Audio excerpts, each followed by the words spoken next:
Paul Rosenbaum, and I'm chairman of the Oregon Liquor Control Commission.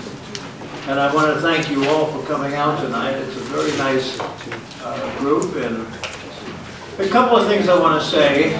First is my favorite saying that I've lived my whole entire life on, seriously, is treat your mind like a bad neighborhood, don't go in there alone. And when you think about it, it's pretty important. It's up to me to make the decisions that I make in life, but all the input that I get is very valuable.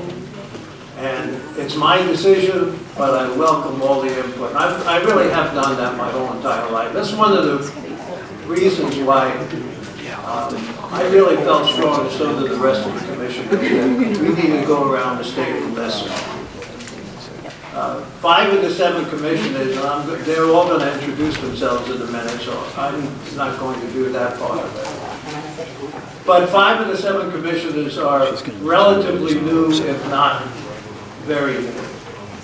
And this opportunity for us to have this type of an experience, to listen to you and what you want to say, is incredibly important. We're coming here, and when we leave here tonight, we'll be successful if you walk out of here understanding that we have completely open minds, that we want to learn, and that we're really anxious to understand the problems that we're facing. Because, you know, quite frankly, our job as commissioners are not to deal with the day-to-day activities of the agency.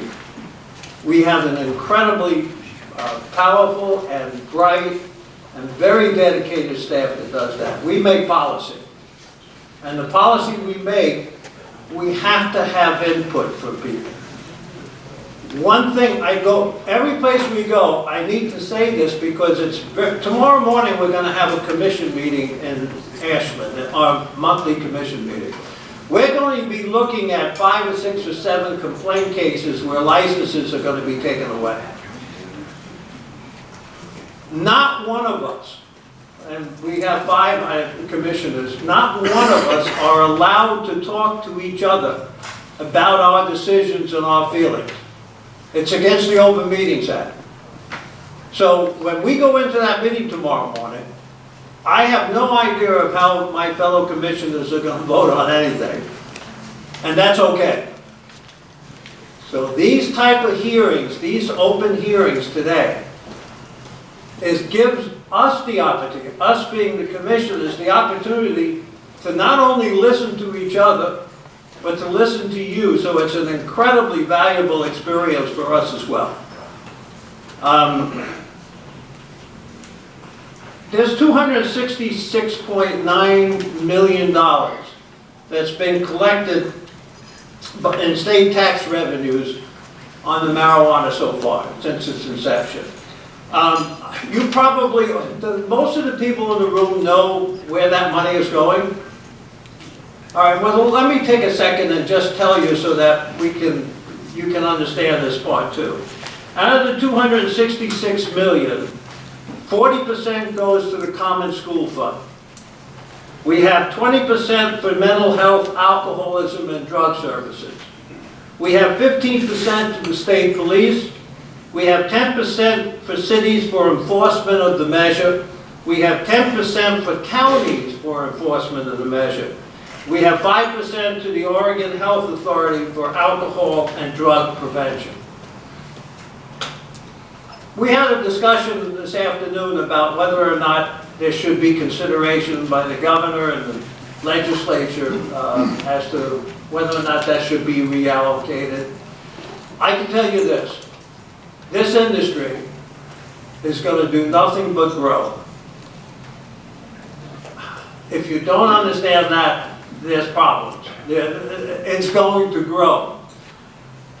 We, as a commission, are very, very, very favorably inclined towards the business. And we want to do anything and everything within the rules and regulations and our authority. I have to say that. to help you guys, all of you, no matter what you do, from processing to extraction to producing, we're here to help. On the same token, and I want you to know that because if you ever listen to any of the commission hearings, the right to have a license is not really a right, it's a privilege. And if you're a bad actor, and if there's really problems, we're really going to go, we're cognizant of that. That's the best I can say. And if you have those type of violations, and you don't deserve to be in business, you won't be in business. It's my distinct pleasure to introduce Senator Jeff Golden. Would you please stand so that everybody can see you?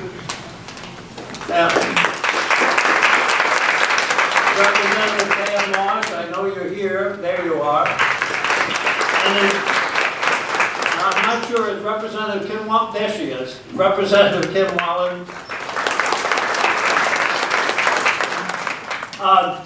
Steve Marks will introduce the staff.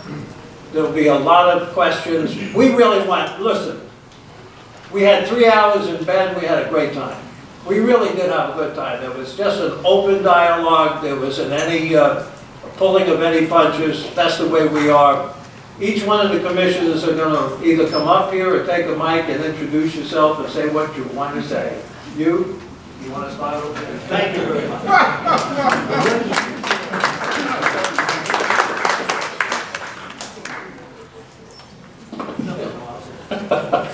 I yield back my time to Paul.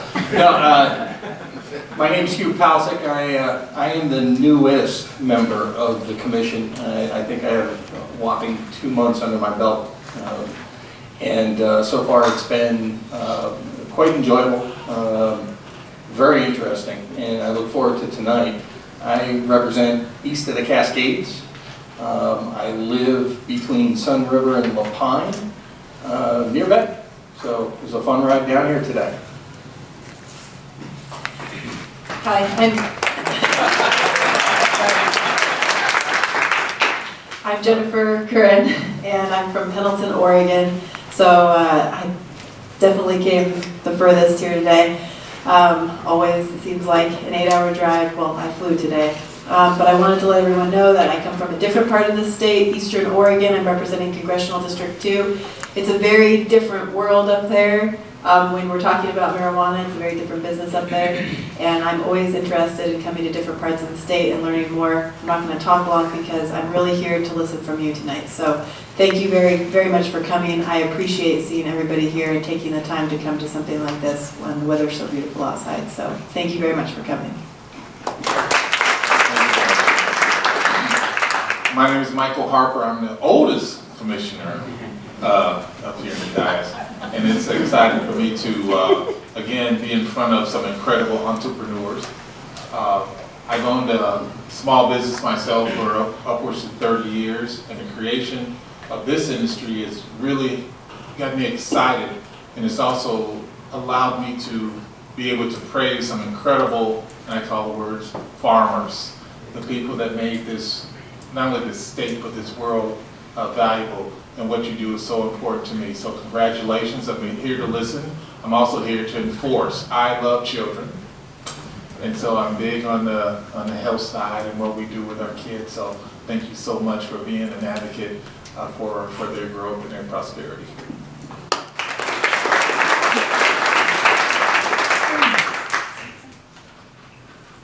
Hi, my name is Marvin Revolve, and I live in Eugene, and I represent Congressional District number 5. And believe it or not, guys, I'm the second oldest commissioner on the board, and we started our listening sessions right here 5 years ago. So I was here 5 years ago with over 300 people, and believe me, it was very different at that time. Over the 5 years, I have learned an enormous amount about what this industry is. Now, 25 years ago, I knew about this industry from a totally different perspective. I was a police officer.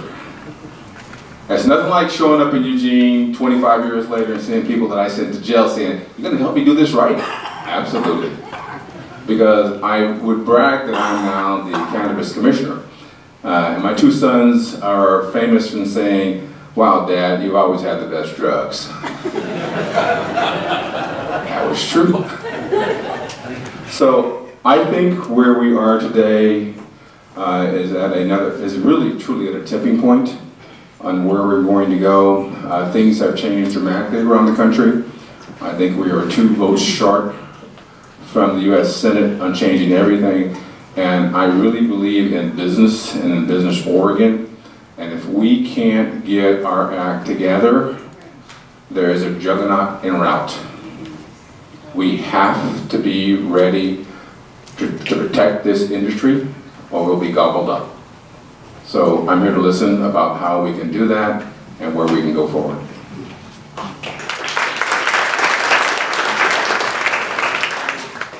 I'm Matt Miletus. I'm the commissioner from Western Oregon, mostly based out of the Portland metro area, and I think Commissioner Reval said it very well. I think we've learned a lot over this process. I came out of the alcohol side of the OLCC business side of things, and there's a lot of parallels, but there's also some substantial differences. And as this thing has evolved, it's really started to take shape, and I think we're in a tremendous position. But as Commissioner Reval said, we've got to get our house in order because the onslaught's about to come, federal legalization will come, and for all of the potential benefits that that could bring, it could also bring some potential pitfalls that I think we all just have to be mindful of and be conscientious and have discussions like this so that as a state, as an industry, as everybody, we're sort of moving in the same direction. So that's what I try to bring the commission as much as I can. I guess I should mention, as chairman, I think I represent the entire state, which is great. Steve Marks, the executive. Me, but brief, you go ahead and hold that one. You guys share that. I'll help with this one. So I really know nothing and I'm unimportant, but I'm the facilitator tonight. So I'm Jean Lawson with JLA Public Involvement. Thank you. So this is really designed to be led by you guys, but the commissioners are here because you have just finished a legislative session or nearly, and they want to sort of bring some information. They're charged with really implementing policy and developing rules around legislation that's passed. So our agenda tonight was designed basically to go through the key issues, and I'm going to walk in front of this camera and show you, and thank you all for filling out your issues, but we're going to talk about the moratorium, and Steve is going to introduce basically overall what these are. We've got some feedback on that. Import-export, we got a little bit. Technical fixes, we got one comment. Social consumption, we got a comment. Rulemaking, we have a whole lot of other issues folks want to talk about. So we're going to try and be expeditious in going through the issues that people haven't really indicated they have a need for conversation around, and really get to the things that folks want to talk about. So with that, I do also want to say we are here till 9, but in Bend we wrapped up about 15-20 minutes early so that you could talk to staff and commissioners, and we will try and do the same. I will also say we are not scheduling any breaks in there, and my friends at the Oregon Health Authority that have sat on committees have pointed out to me how unhealthy it is to sit for 1 hour, let alone for 3. So I will say, please feel free to get up and go get food. Just try not to disrupt those around you. Other ground rules are, just be nice to people. Let others speak once before speaking twice. We're here in Southern Oregon. We're going to be going into a number of places around the state. So I really do want to hear from the folks here in Southern Oregon primarily. I think they're probably, how many folks are here from elsewhere? Anybody? It's not that you can't, oh, hi again. It's not that you can't speak, but we do want to make sure we're hearing from the folks here because we're going to be in Portland and to each of these other places. So, any questions before we get going? All right, Steve. Hello, thank you. It's great to be in Southern Oregon. It's great to be with you, and I can't tell you how much I appreciate everything that the industry has done to help build the OLCC as your partner. We both know that we've got to be accountable to the regulations of the state of Oregon that we've worked on together, but we also know that we've got to help incubate an industry here in this state. So I do want to introduce some of our staff here today. A lot of you know some of them and touched them through your licensing or organization. But I do want to acknowledge and recognize the guy that actually hired me into this position long ago, and I remember telling him I don't want to be a part of a state agency. I certainly don't want to run a regulatory agency. And here I am, Rob Patridge, our former chairman, who started this office here with us tonight. So starting with, maybe I'll walk the mic over this direction. Starting with Laura. Let's introduce some of the staff that's here.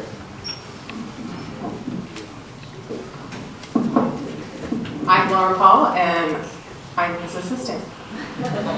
A lot of you know her. You reach me through her.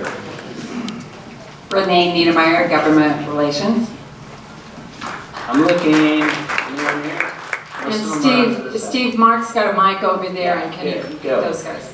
I'm Mark Pettinger. I'm the spokesperson for the marijuana program, so you get a lot of communications from me. And standing next to me is one of my co-hosts on, I'll give a shameless plug here, for the In the Weeds podcast that some of you may have heard or listened to. Amanda Borup, I'm a policy analyst with OLCC. Good evening, I'm Will Hickman, I'm the Deputy Director.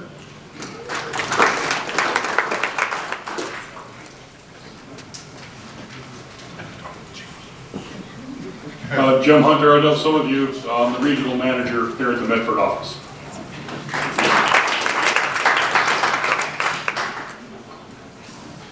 I'm Jason Hansen, the Medical Marijuana Manager, work out of the Portland office. Shannon Hoffitz, Director of Compliance out of the Portland office. Lindsay Dickinson, Director of Licensing out of Portland. Jamie Dickinson, I'm a Policy Analyst at the APMD Division. I'm Kelly Rout, I'm the Director of Administrative Policy and Process in our Portland office. I'm Amy Devine, licensed investigator out of Medford.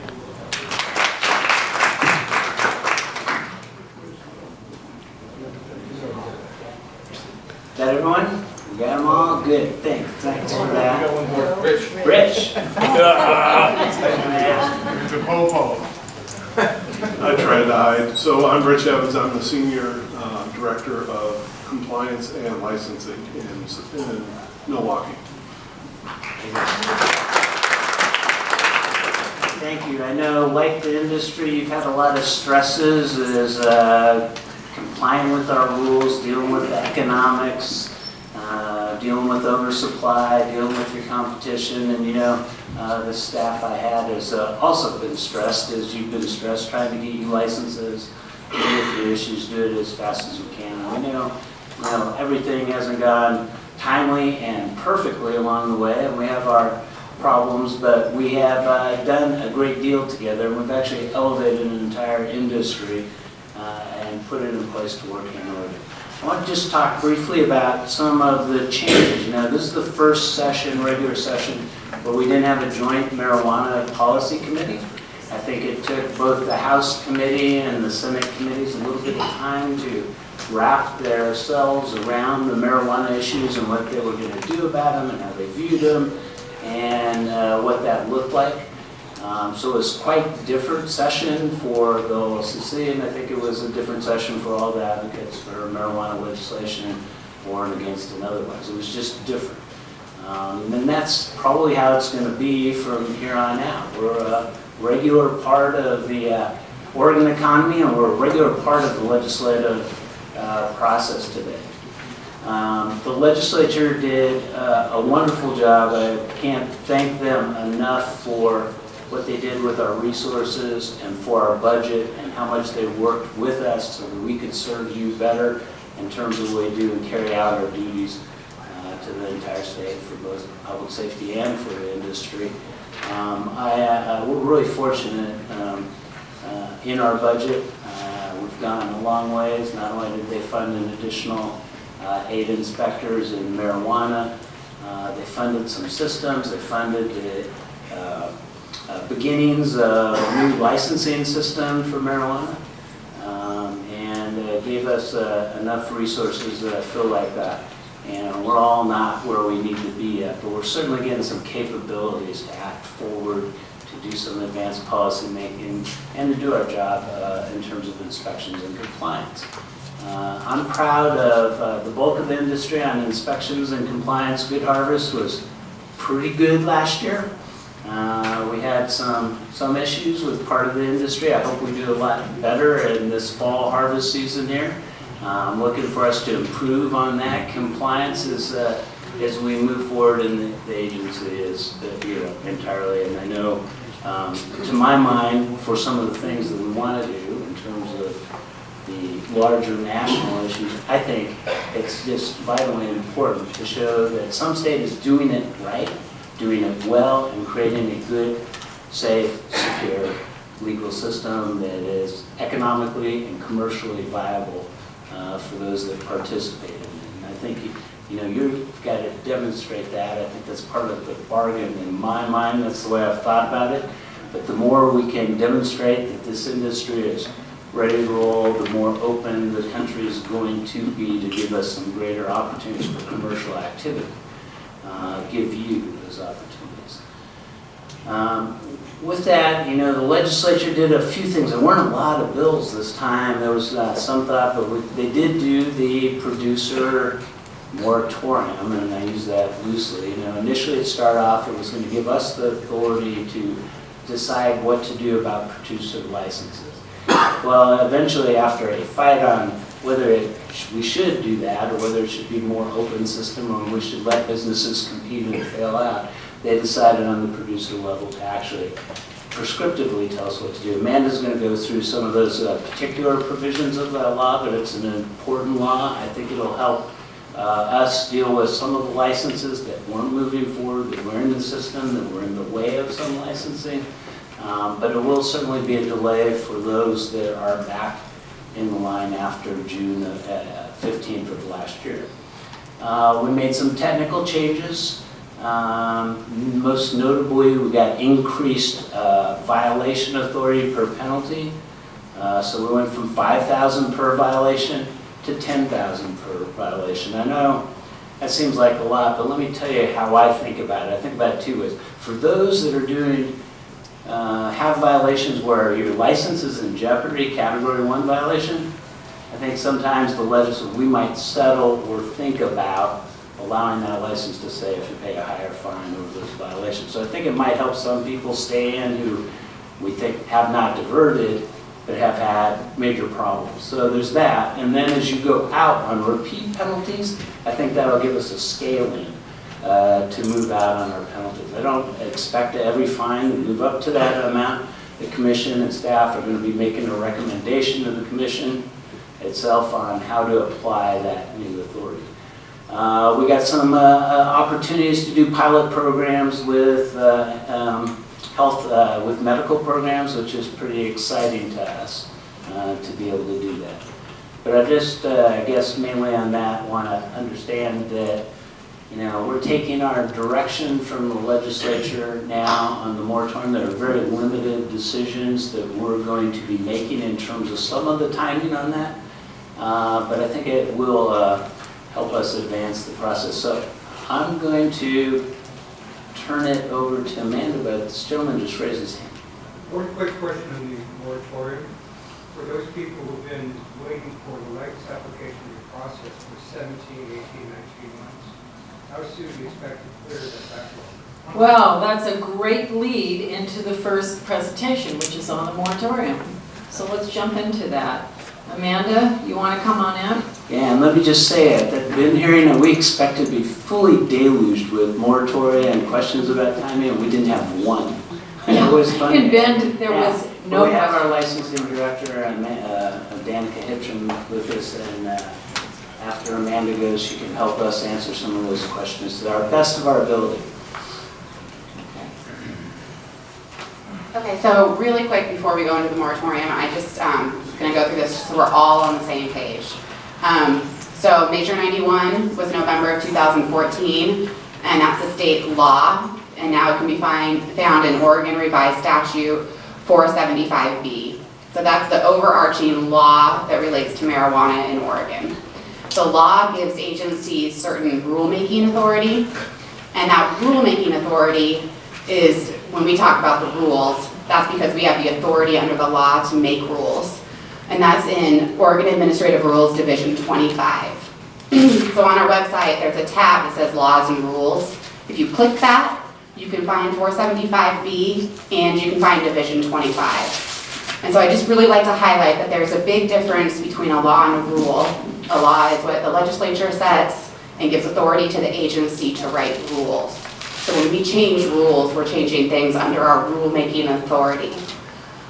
So we write rules related to recreational marijuana businesses, worker permits, and then we have a limited inspection authority over some medical growers. And what would happen if somebody went out and did an inspection at a medical grow site and found something wrong, they would probably help you fix it or tell you what you need to do to fix it, write a report and send that to the health authority. Because the Oregon Health Authority writes rules and regulates the Oregon Medical Marijuana Program. They also write the rules for the testing standards.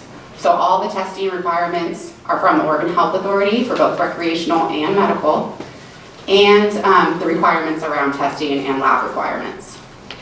The Oregon Department of Revenue collects the taxes. The Oregon Department of Agriculture is who's going to certify commercial kitchens, scale certification, food handling activities, pesticides, and industrial hemp. And then local jurisdictions, as you're all aware, can have their own local ordinances, their own rules, and our time, place, and manner ordinances. So I just like to go over this in the first slide so we're all on the same page when we start, who regulates what, and kind of how that works. But we can still, take questions about that later. So the first thing we're going to start with today is Senate Bill 218, which is the producer moratorium. What I really want to highlight on this is that it's only for producer applicants. So if you already have a producer license, this does not affect you. It does not affect any other license type. So it doesn't affect wholesalers, retailers, processors, nobody else. Doesn't affect current licenses. And it does not affect your renewals. So if you're a producer licensee and you're renewing, you still do that. It's fine. If you want to do a change of ownership or a change of location on a current license, you can still do that. So it doesn't change any of that. It really is only going to affect those applications that were in the system. And then so for the specifics, we have a handout up at front. So if you didn't get one and want the specifics, I would encourage you to get it. And this will be posted on our website with the PowerPoint presentation. So if you don't want a paper copy, you can just have it on the computer as well. So there's 3 different categories. There's categories for applications received before June 15th, 2018 that have a land use compatibility statement. And so that's the first category. Second category is applications received before June 15th without a land use compatibility statement. And then the third category is producer applications received after June 15th, 2018. So I would encourage you to take a good look at the handout real quick if you picked it up. And I think you'll know where you fall. And so if you can look at that and know where your application falls in those 3 categories, that might help answer some of the questions, but I understand that there will be more. And so that's the slide, because we're going to go through we're trying not to talk very much, basically, we want to hear more from you. So that's the slides for the moratorium. So we can go back to Jean. So I pulled up some questions, and again, we're going to come out to the audience with questions too, but so I'm going to read you a few, and I think you answered a couple of these, but what will happen to the producer applicants that haven't been processed or licensed yet? You just went through those 3 categories, so make sure you pick up that sheet and fully understand that. One is, what status of existing producer application filed? I have filed 18 months ago, so I'm assuming that's before that. Yeah, so that would go into the category, it would be before June 15th, because you would have filed it, if it was 18 months ago, it would have been before June 15th, 2018. And so then you need to figure out whether you have a land use compatibility statement or not on file with us. And that land use compatibility statement comes from the local jurisdiction saying that your land use has been approved for the type of business you want to run. Okay, and here's one that's a little stickier, which is for a producer app submitted December 2017 that has gone back into the queue due to location change, not being ready. Will we be restricted at all, time deadline to activate when we have our new location ready and are ready to process? I'm looking at our licensing director. Danica, you want to?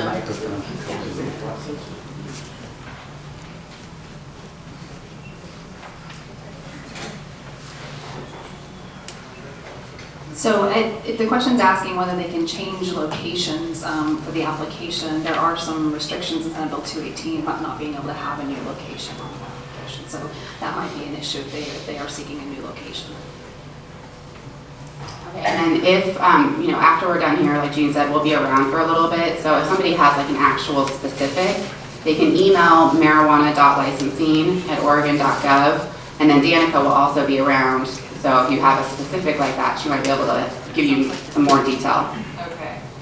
And another, what about applicants in the queue without a bottomless bank account in Florida that have already invested money in legal fees and still navigating Jackson County Type 2 land use processes?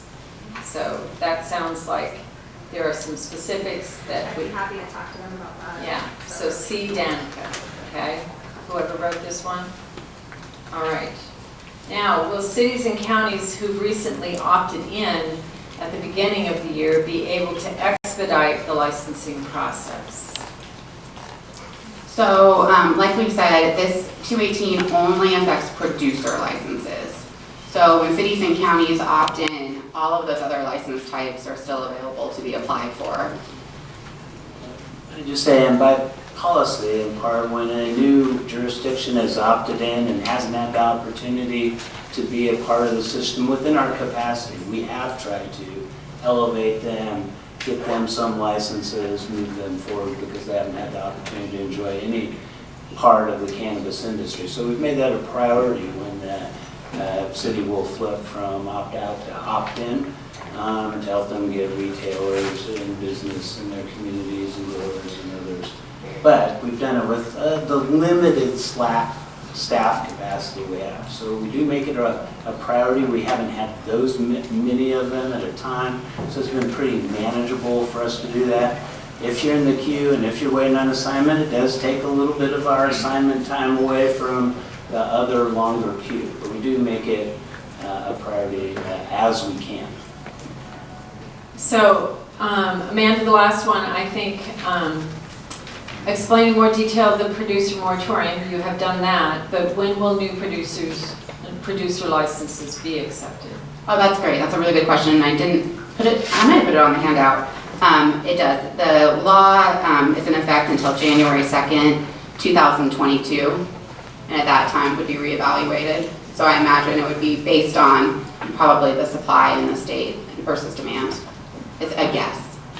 So does that answer enough that you guys are ready to move to the new topic? Are there a couple more burning questions? So we've got 2 people with mics and we are trying to record it. So Tom's on his way to you. So does the commission have the opportunity to repeal the moratorium, say that federal does go legal? Or are we still stuck with a January 2022? The commission doesn't have the authority. It's a directive to us. Before it was optional, they were going to give the commission sort of the job of putting the limit on. I think the limit would have been almost identical had the commission done it. And the legislature decided to do it. But right now the law is directive, so we don't have the flexibility to make a change on our own as the commission, or the commissioners. So any other burning questions before we go to import-export?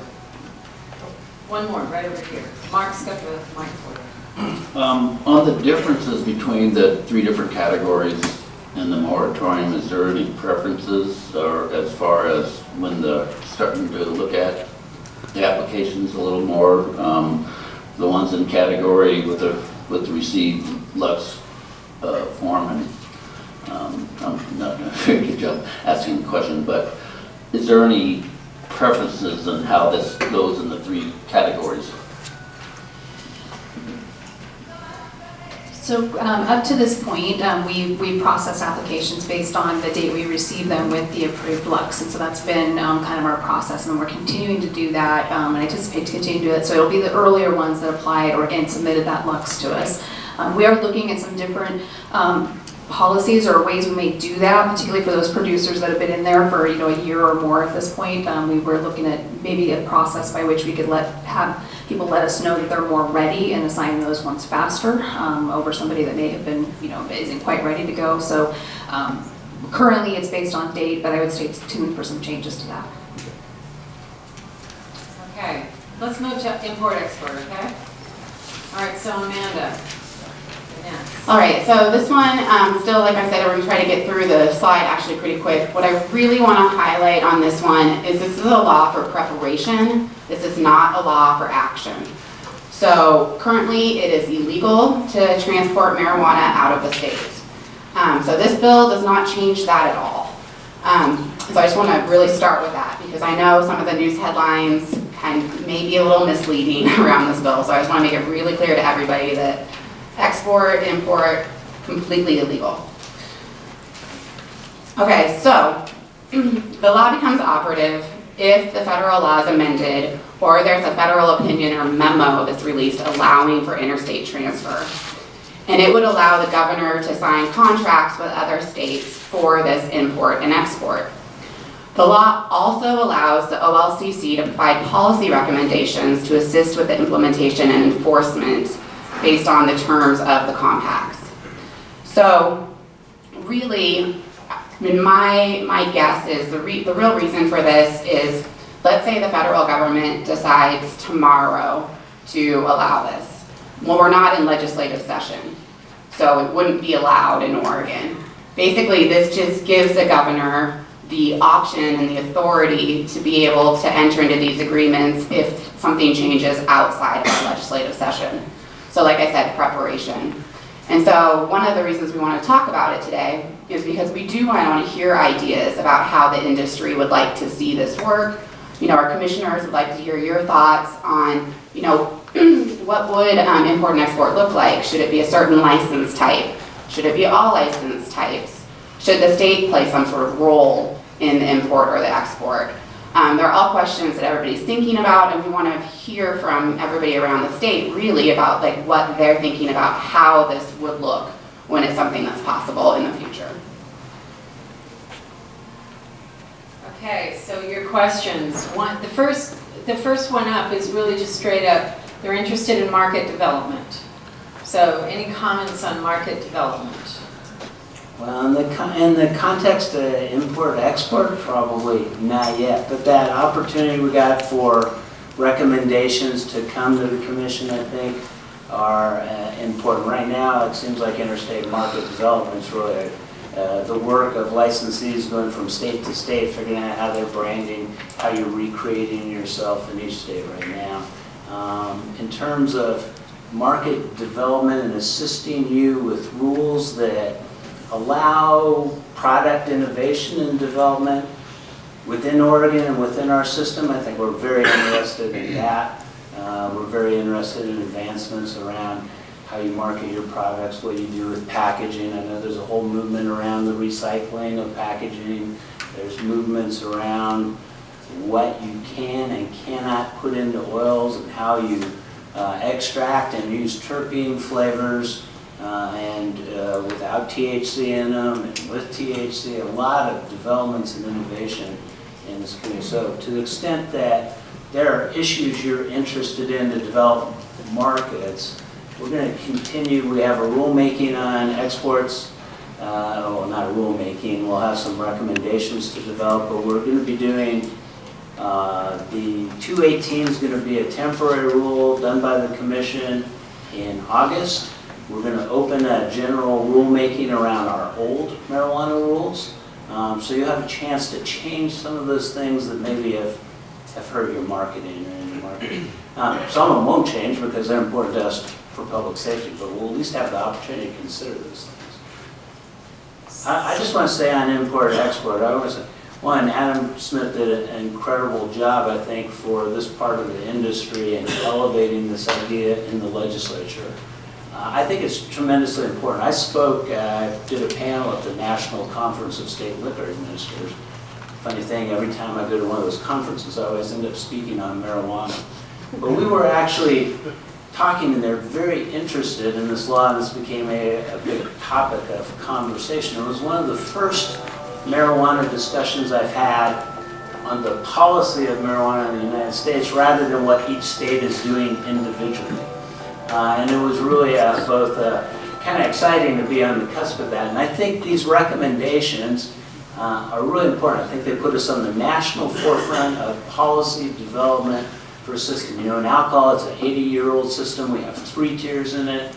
It's been around, it does our job, but I can tell you it's entirely cumbersome for Congress. You don't want to model alcohol law, at least in that respect, but you do want the values and controls in place. There's taxation, there's standardization of testing, there's interesting trade issues both for interstate commerce, nationally in North America and globally. So I think we have really an opportunity here for this commission to hear from the industry some of these ideas to really put in place a federal policy that can work, and then it'll provide a form and a basis for the U.S. government to consider.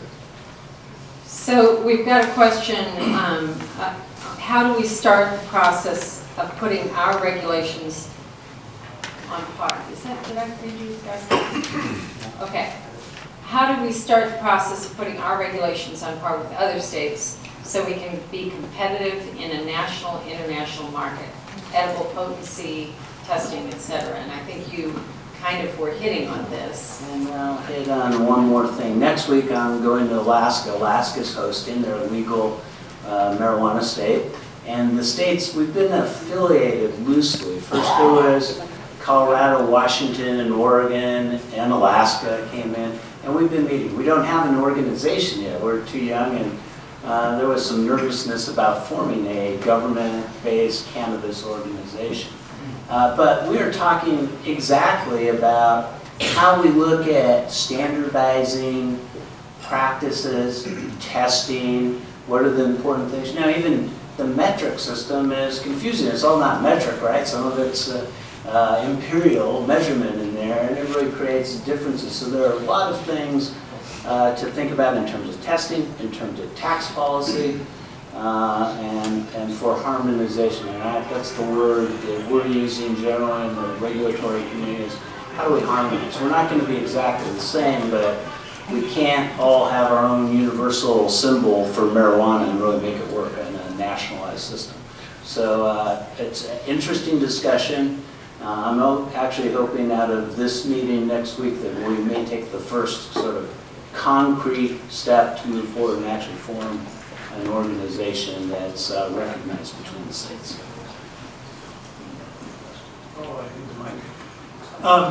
This is a listening session for us. So let me throw out some thoughts, because we really want to hear what you have to say. If that piece of legislation is going to be enacted for real, I'm not going to say any politics on this. I'm just going to tell you where I've been for the last 5 months. From the U.S. Attorney's Office, it's only my opinion.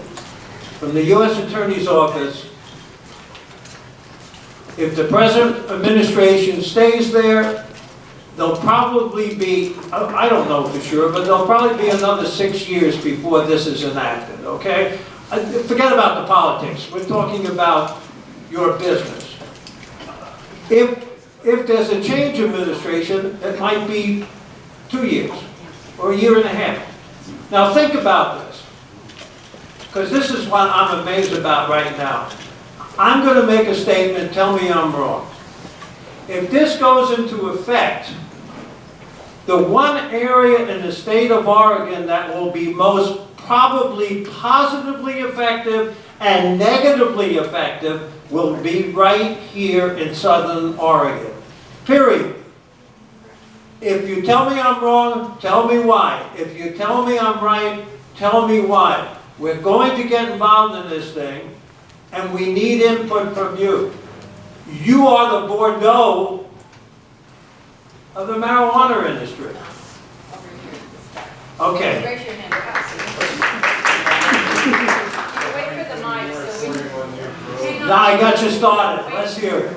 Wait for the mic. It's coming to you. What's your logic behind putting a moratorium on grows for 2.5 years and then trying to open import-export? Are we trying to let the Central Valley take over a market? In Central Valley, California? We're going to lower these. That's going to make a lot of noise, so I want to hear it. Go ahead and go.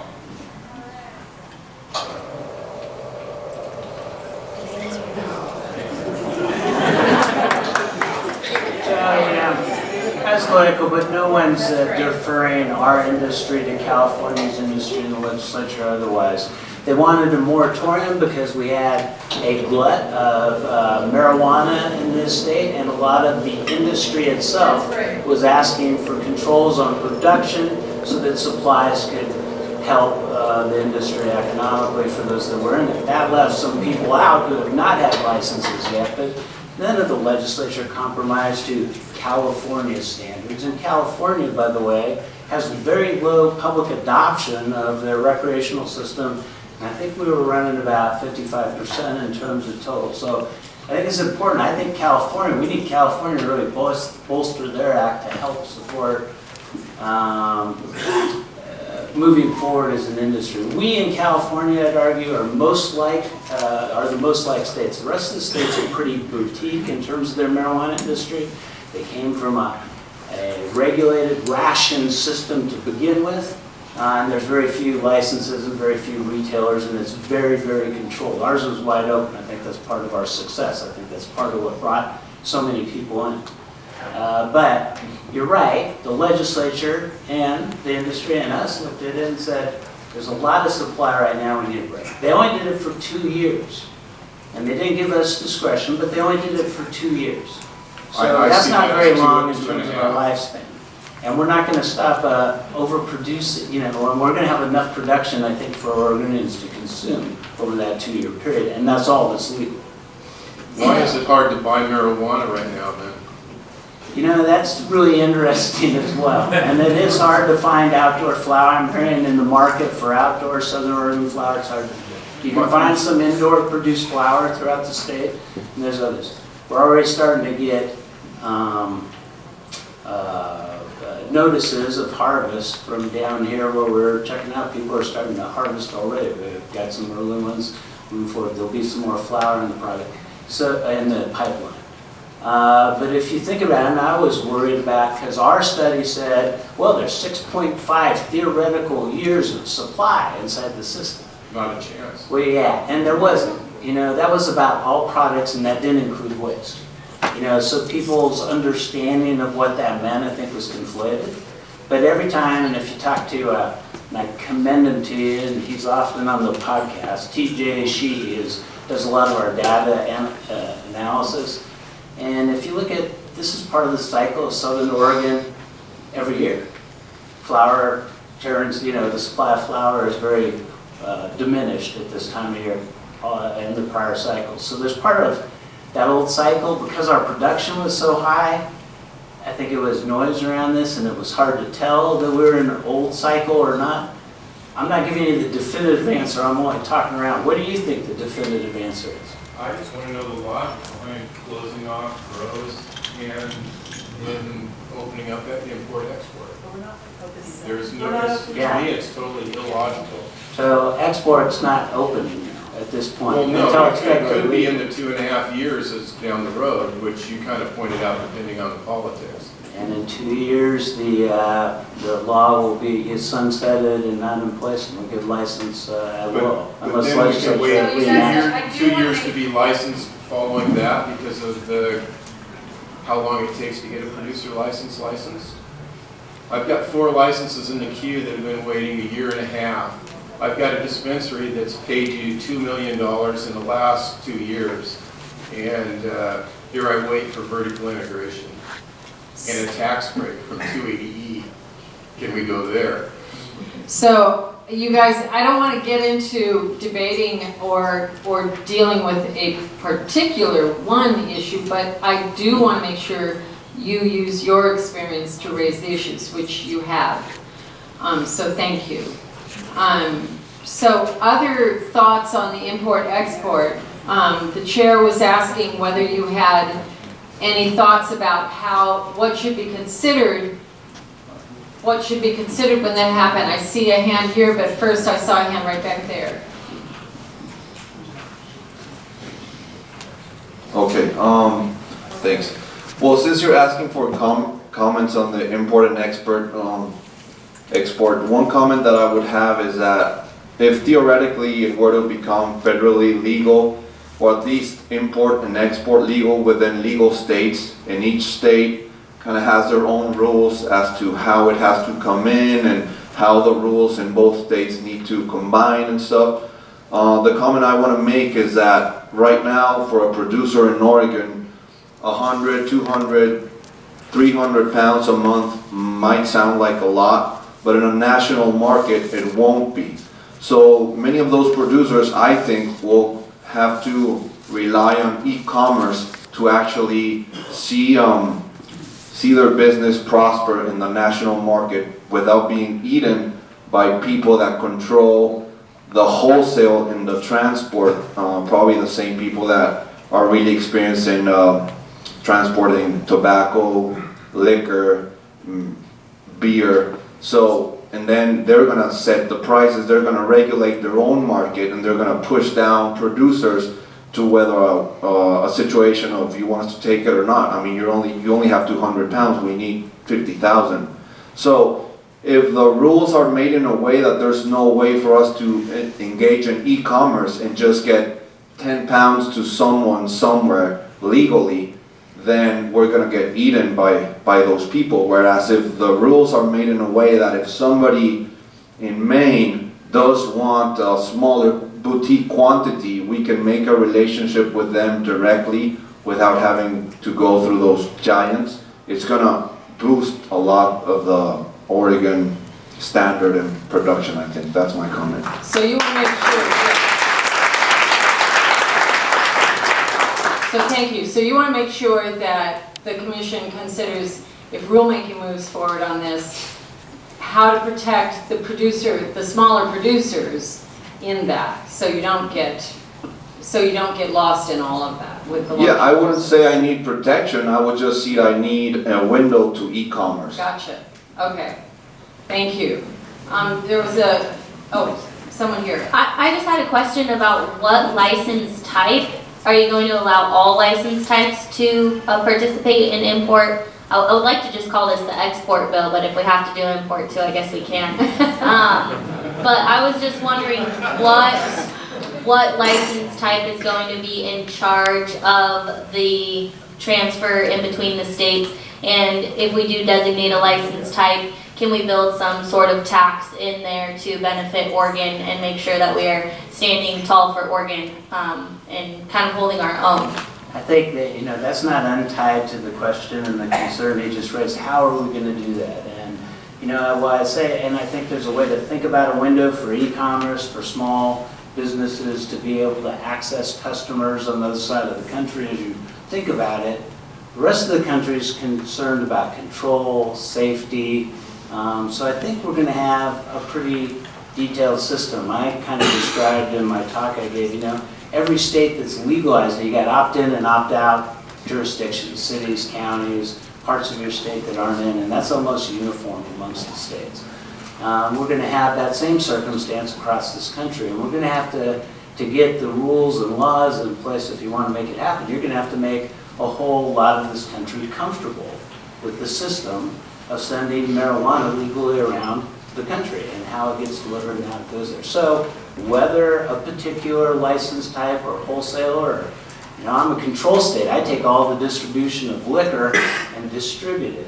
Whether you have a state-based kind of control system initially, how that works for your own electronic commerce and how we get product in it, I think those are all things we're looking for recommendations on. Taxation, really important issue because, in a lot of tax situations between states, one state taxes a lot and then it becomes a lot and there's some retaliation, then you balance out and you get a reciprocal agreement. Maybe we can figure that out in the front side on how to do that. There's also, what take is the federal government going to have? And there is, I think, a federal overhead to run what they're going to have to run for a nationalized system.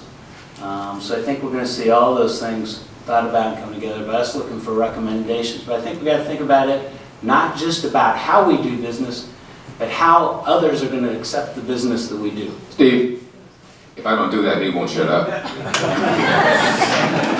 So, for you two guys, so this is a quick 5 years. 5 years, wow, here we are. I need you guys to stay engaged because we don't know yet how to do that.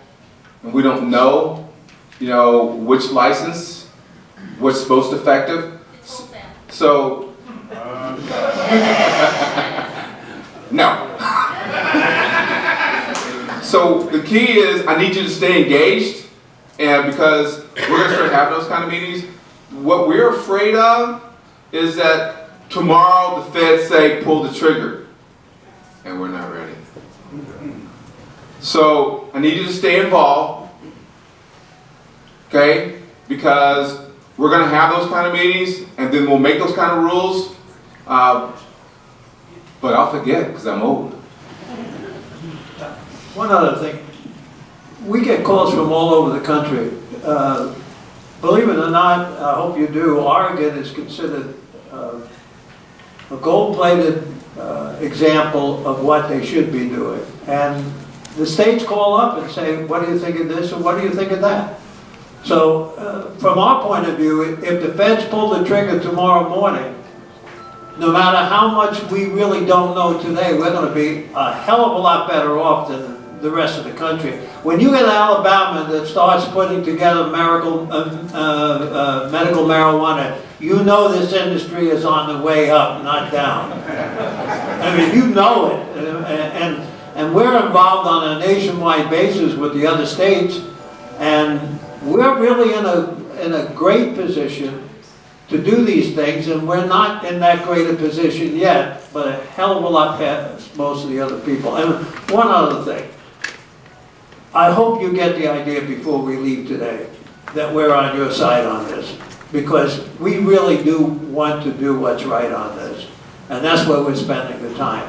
You don't have to worry about the fact that we are cognizant of those type of problems, and when we have that decision, we're going to be discussing that from the point of view of what's the best interest of the people in this business. So we have one more question here. I'm going to take this guy and then we'll move to the next. Well, I'll come to these questions. Okay. Is there any effort or any collaboration on the international aspects? Because there are countries, including Canada and so forth, that are collaborating with import-export. Is there any view on that? So we haven't collaborated with them specifically on import-export. Before they put their federal regulations in place, they were consulting with us on what we had done. We met with them. They were a part of our regulators group. In fact, at one point we thought about whether it could be international, whether it would be North American, or whether it would be a states group. I think Canada, they have some issues with the United States policy, so they thought maybe it wasn't a good idea for their federal government to associate with a government organization in the U.S. directly. So I don't think we're going to do that in the near term, but they're very, aggressively marketing their products around the world. And we have to be careful, guys. Remember who's watching us. Okay? We have to be careful. So if we step out too far and the feds don't like what we do, we got a problem. Remember, feds trump state. That was not a play on words. Remember that. Feds have rules over us. Gene. Yeah. Okay, one more back there, and then I've got some up here. Yeah, it was just a quick comment, because I'm a producer and we've looked for other channels to, we use wholesalers because they are super efficient for getting our products on the shelves. But for the guy over there, there's a couple of platforms that you should Google. There's LeafLink, Confident Cannabis, and Kush Marketplace. They're all getting geared up for national exposure. They all work with multiple states, other legal states. They're all working with license holders only. So if you guys want to write that down, LeafLink, Confident Cannabis, and Kush Marketplace. They're all good for producers. Thank you. Okay, I'm going to race through these. I think you've answered, or we've talked about, or you have asked the ones that I have left, except for would states need to be connected? So I think that's part of the big question. I think that is part of the big question. And like I said, this is a compact that governor goes into with another state. So both states would be agreeing, and I'm sure that they would take that into consideration when making a contract. Then the question this gentleman asked about why would you close out new growers and let pot come in from Central Valley, California? Will interstate business require a wholesale license? We got that. And transportation through personal aircraft, Oregon, interstate? Currently, no. But it's a good comment, and it's something that the commission would have to think about, when making recommendations, because possibly maybe that would be a safer way to make transportation happen. I think it would depend on what the federal guidance looked like. It would depend on what the governor's contract looked like. But similar to the other comments we had, those are good things for the commissioners to have on their minds. Okay. Let's go to the next category now, you guys. Make sure we get through this. So, technical fixes. Yeah, but I'm going to do technical fixes and rulemaking all wrapped into one. So, because they kind of work together. So basically, most things in the technical fix bill, which was House Bill 2098, really are that. But there's a couple changes that I think that you'll find that are interesting. What I do want to say is that OLCC will start rulemaking on this. I think we sent out, I'll hold on, I'll tell you the rulemaking slide. But so there's an advisory committee on potency testing, which is a little strange because, like I said in the first slide, Oregon Health Authority writes the rules for potency testing. But this bill has OLCC having a stakeholder group, an advisory group, giving recommendations to OLCC and OHA about potency testing. So we're going to hold the group. We'll make sure OHA and ODA are both in the group, and we'll have industry members and other scientists from outside of the cannabis industry. But Oregon Health Authority still writes all the rules. So just keep that in mind. It allows us to run pilot programs for Oregon medical marijuana patient cardholders. So, think of ways where they can get product from retail at a lower cost. Currently, a cardholder can come to a retail store. If they have a valid card, they don't pay tax ever. They should never pay a tax. And they can get free product, or they can get highly discounted product or whatever. There's not a lot of people taking advantage of this. And so you hear that patients are having less access to their medicine since retail came on. And there are all these things in place to allow for them still to have access, but the industry hasn't really taken the time to actually work on programs for patients. And so this allows the OLCC to work with the industry to think of some ways that maybe we can help the industry help the patients. I guess is the best way to say it. And then it allows the OLCC to revoke a retailer's license for non-payment of taxes.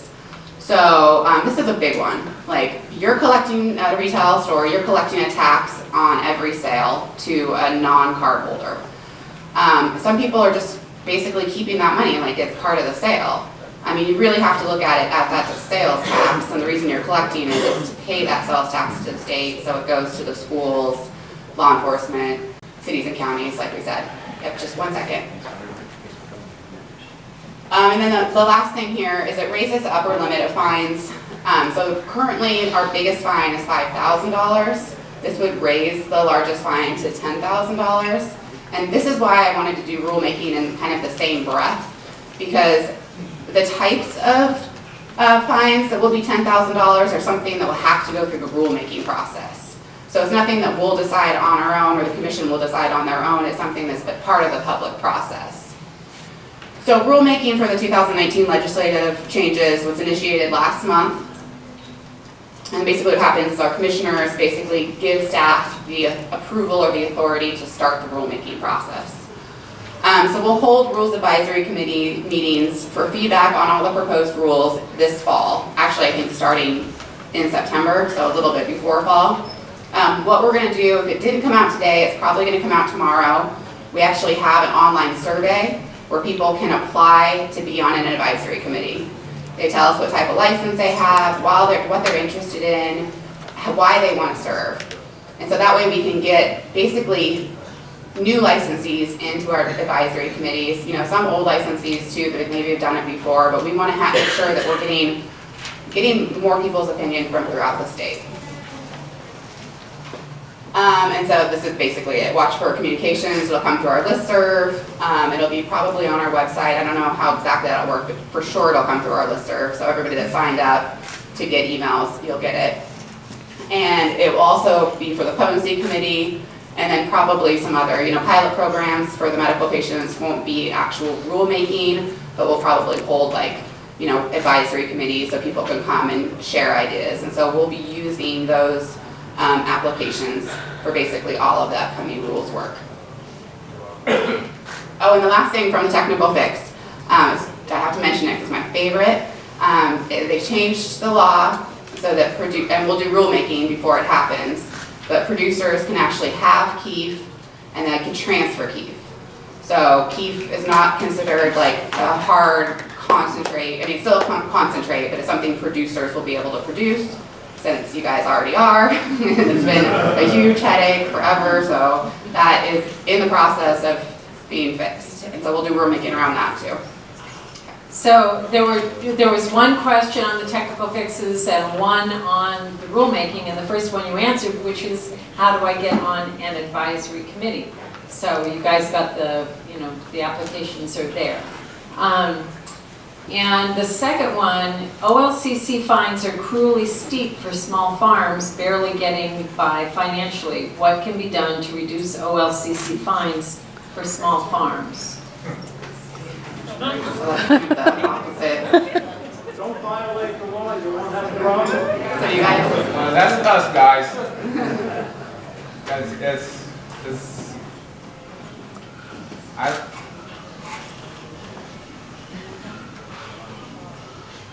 We can't. We won't. The rules are the rules. What we can't do is have this turn into the Wild West. When I said earlier that we have to be careful because we have other people watching us, now when we get that call from the feds, it's kind of like how high on the way up. So we simply can't. We can't. So, hand it to Hugh if you would. Hugh, I think in the last meeting you were the one that talked about sort of what you've learned. It might not be you, it might have been Paul, about in terms of how you view the different folks that come in the forums. It would be Paul, but before I do hand it over, it really speaks to fairness and making a level playing field throughout. And so the rules are the rules, I would say, and we have to be able to work within those. We see literally hundreds of cases, and once you see all of them, you understand basically. What we look for is, if you make it, let's talk about cameras. That's a big issue. If you have an inadvertent loss of power for 5 hours, God bless you, you don't deserve a fine, it's inadvertent, you know, you can't do too much about it. That's one thing. We do have a fine, but we understand it. If you have a 3-month loss of power with no cameras during harvest, it doesn't take a genius to figure out what's going on.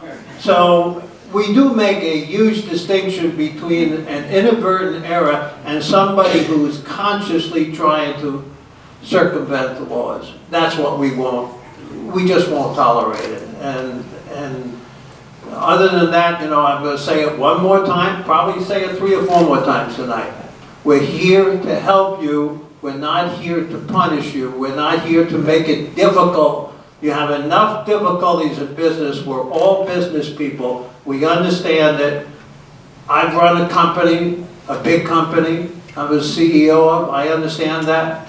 Everybody here has got businesses, and we're on your side on it. I can't stress that enough. We're on your side on this. So,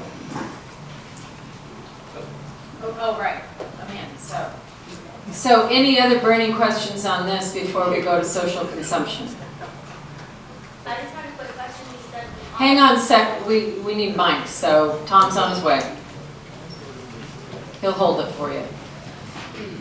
Tom, stop, back up, right there. I was just wondering the process of retailers who are not paying their sales taxes currently. Can you just tell me a little overview? I love that sheet you guys made, the life of an applicant, by the way. If you can make those for everything, I'll love you guys forever.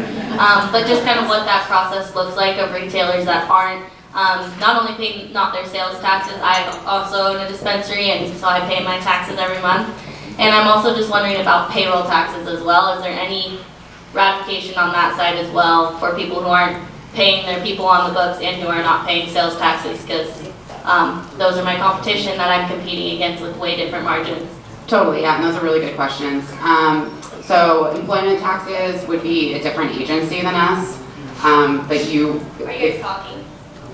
What was that? Are you talking to the employees? We do talk to them, okay. Yes. And so it's important that basically when we first started licensing, even before we started licensing, we made this booklet called the Business Readiness Guidebook. We got the idea from the state of Washington, actually the county that Seattle's in. I think I don't remember the name of the county, but what was it? King County. It's King County's idea first. We took it, and basically it has basically how to run a business is what it is.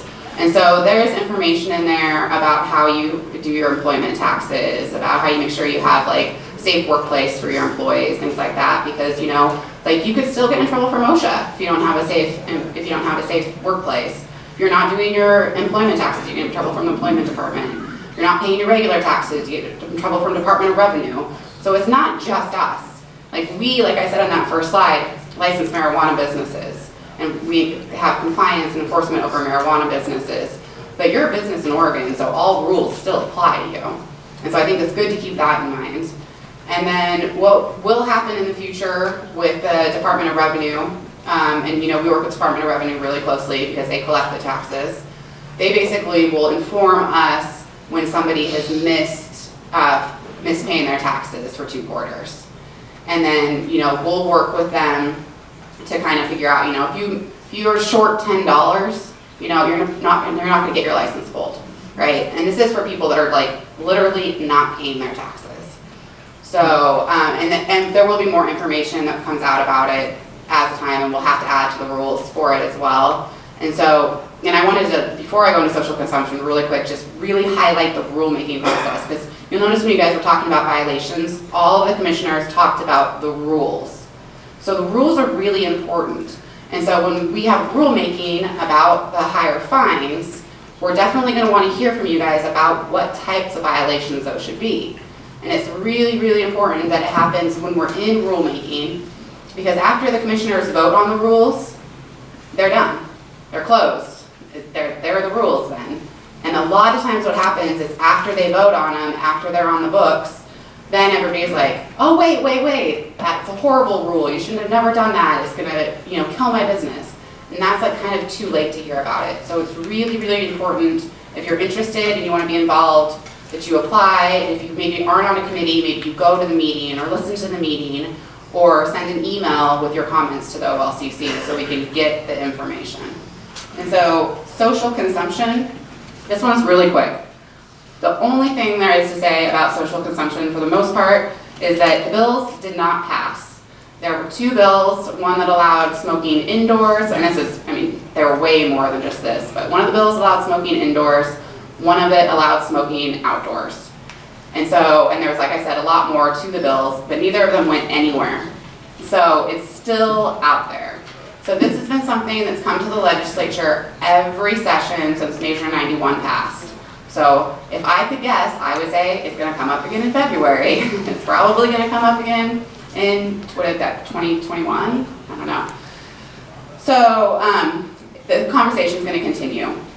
A lot of people are talking about social equity, safe access, and some sort of like local control, like who actually would be in charge of this if it was loud? Like who would you get in trouble from? Would it be the OLCC? Would it be the police? Would it be some local enforcement? Things like that. And then there is talk that it's going to be on the ballot measure in 2020. So we may see it in that form before we even see it back in the legislature. So we really just wanted to highlight, though, that neither of those bills passed, even though there was a lot of media attention around both of them. That came up in that. We got a question over here. On that issue came up in that. Yes. Right there. How does a place like the Northwest Cannabis Club in Portland operate in a vacuum with indoor and outdoor consumption?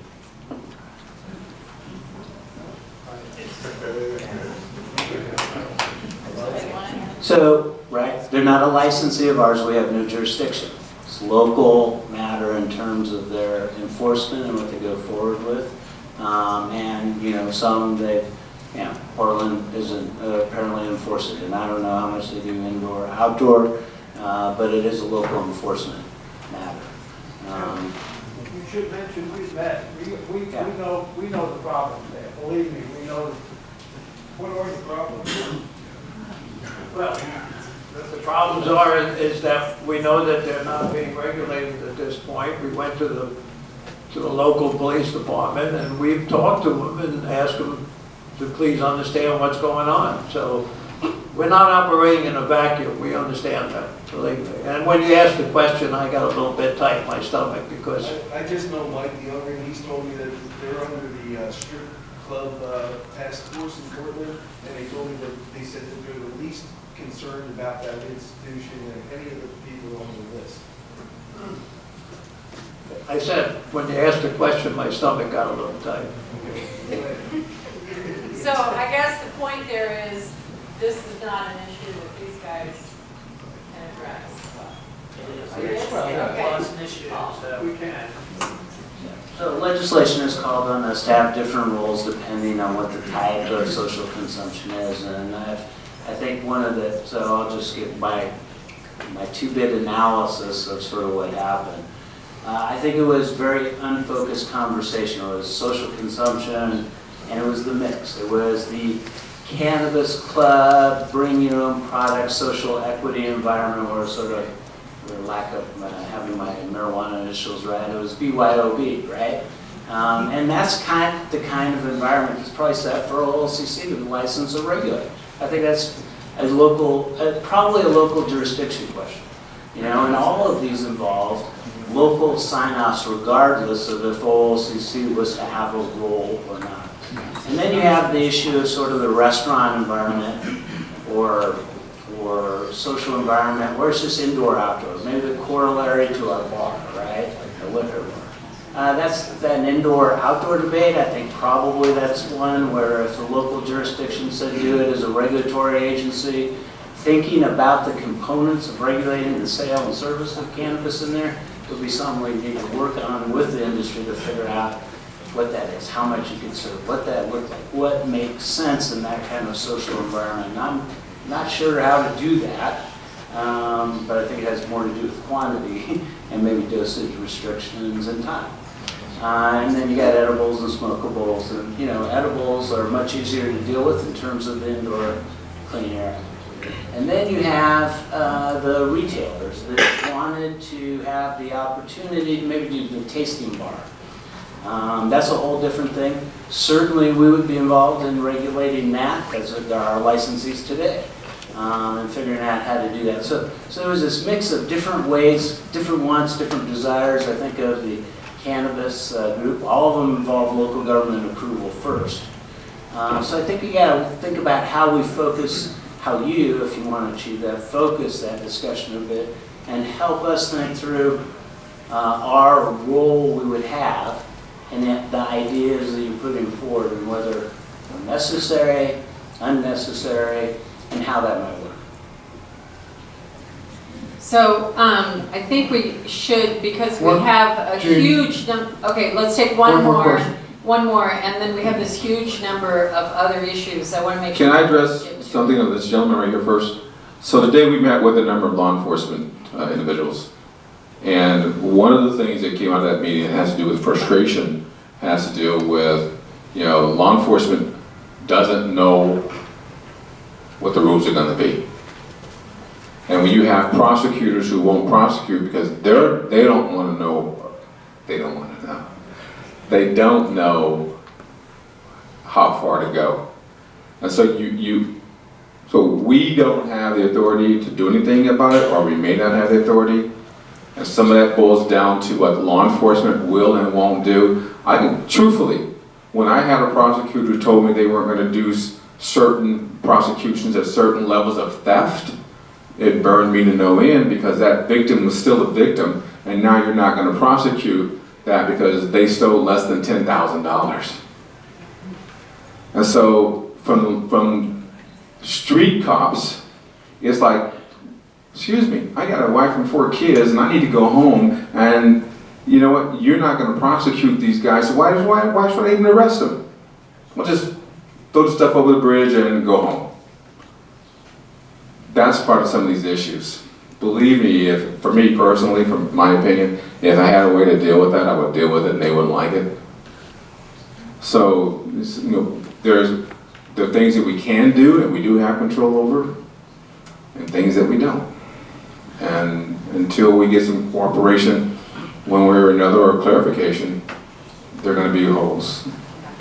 So Shannon with OLCC has another issue to add to that. And then we will come back for one more and move on. I want to address the Northwest Cannabis Club issue, because there are private events that come up all the time.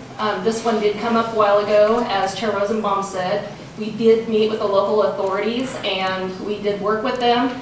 We did investigate because there were some licensees involved and there were action taken against some marijuana licensees. So I just want everybody to know that you may not hear about it, but we do follow up on issues as they do come our way. Thanks, Sharon. Okay, thanks, Shannon. Oh yes. Real quick, I don't know, maybe this is a little naive, but Amsterdam, there's a lot of other countries that have been doing social consumption, sell where you consume, for decades. And they've been doing it well, and the country gets to collect taxes. So I think that, maybe just modeling after some of these countries who have been doing it right can expedite our process. I don't know exactly what they do. So, again, as I pointed out up front, I know nothing and I am unimportant other than just trying to help you guys have a good conversation with these guys. I will say one thing I heard, and want to remind you, these guys, the social consumption has gone to the legislature a number of times, and there are concerns about how it went through, why it didn't go through, and what I heard at our last meeting was that, just encouraging you as a community to work together to try and address the issues that are hanging it up in the legislature. I think the other thing that Hugh, you were the one, I remember now what it was, you were the one, and you know what I'm talking about, the billboard story. Oh gosh, yes, well, just the progression. I can tell you right off, our meeting in Bend, this topic came up. And they actually looked at it almost like a double standard. They're going, there's outdoor beer gardens and, we've got snow fencing out there for this event for a weekend, and where are we in this? And the only thing that, I mentioned that driving into Washington eons ago and seeing a billboard for the first time, and I pulled off looking at that billboard, and it had an advertisement on it. And my kids were like, why are we parked on the side of the road? And I said, because I didn't think I would ever see this in my lifetime. You know, here it is, right in front of us. I wonder what my mother would say, kind of thing. But to me, it is a maturation process. It is an evolution that we're going through. And you heard here a little bit of, we have to be very pragmatic. We have to take our time and work through these and get it right from the start. Because getting it wrong is way, way, way too costly for all of us. So, yes, I did say this in Ben. This time will come, but we have to work through these items. You put your hand up. There you go. Well, following up with that, I think I come from the most conservative district probably here, where we have the fewest probably licensees in the state in the district that I represent. And so I am talking to a different group than the people in this room. I am talking to mothers of children who have, we have maybe 3 stores in our entire community, in our entire county right now. So they have they're more conservative on their views. They want to know how this looks. And so for everybody in this room, we understand, and I said this before, you don't have to convince the person sitting right next to you. You don't have to convince us that there's beer gardens and why can't we do it. We have to convince the other people, the conservative people, on how this is going to look. And so we have to be more specific about what that's going to look like, because the mothers and the moms with their kids, they have big imaginations, and they were raised in a time where marijuana was taught to them to be something to be scared of. And so we have to be understanding of that. So I encourage all of you, for the people that I come from, and the district that I come from, let's be understanding of their position and help them to see what it can be. I just told Steve that this weekend in Pendleton was the Pendleton Whiskey Music Fest, and you certainly wouldn't know that social consumption was not part of Oregon. There was a police officer standing about as far away from Commissioner Harper and a guy smoking right there in front of watching the concert. There was a plume of smoke at the concert. So it's going to happen, and lots of people there saw that. Nothing happened, but it's going to take some time. We need some specifics on what it's going to look like. We need to do it slowly, and we need to have some, instead of getting mad at my constituents, and I'm saying my constituents because they're the problem, instead of getting mad at them, let's help them, encourage them, and be understanding. And also, guys, when we first began this, I was adamantly opposed to outdoor consumption like you see in the wineries. I'm positively for this to happen, but we can't do it without your help. So there are legislators in the room, or we're in the room, and you know legislators. If you will help us get this passed, we will help you with reasonable rules on how this can continue to go, because from my perspective, this is a business opportunity, and with other states coming online, I want us to stay in the forefront. So please contact your legislators, have them understand why it's not scary and bad, because this has to happen. And the sooner it happens, the better it'll be. So, no, I echo the sentiments. I mean, and I've looked at them. There's also issues of the Clean Indoor Air Act. There's also a lot of jurisdictional overlap too. That it's again, just to echo, the industry really has to be of a somewhat united, consolidated voice for time, because it's not even something that at OLCC we have that much authority to do. The legislature has to allow us to do that. So, yeah, it's, go through your associations and fight for what you want the legislature to do. So I know that the group of other issues has been growing, so I want to get over there. And I said we would take one more and then move, and then I'm seeing eager hands go up. Can we take one more on this, and then I'm really going to the other? Here, I'll just come to you with my mic.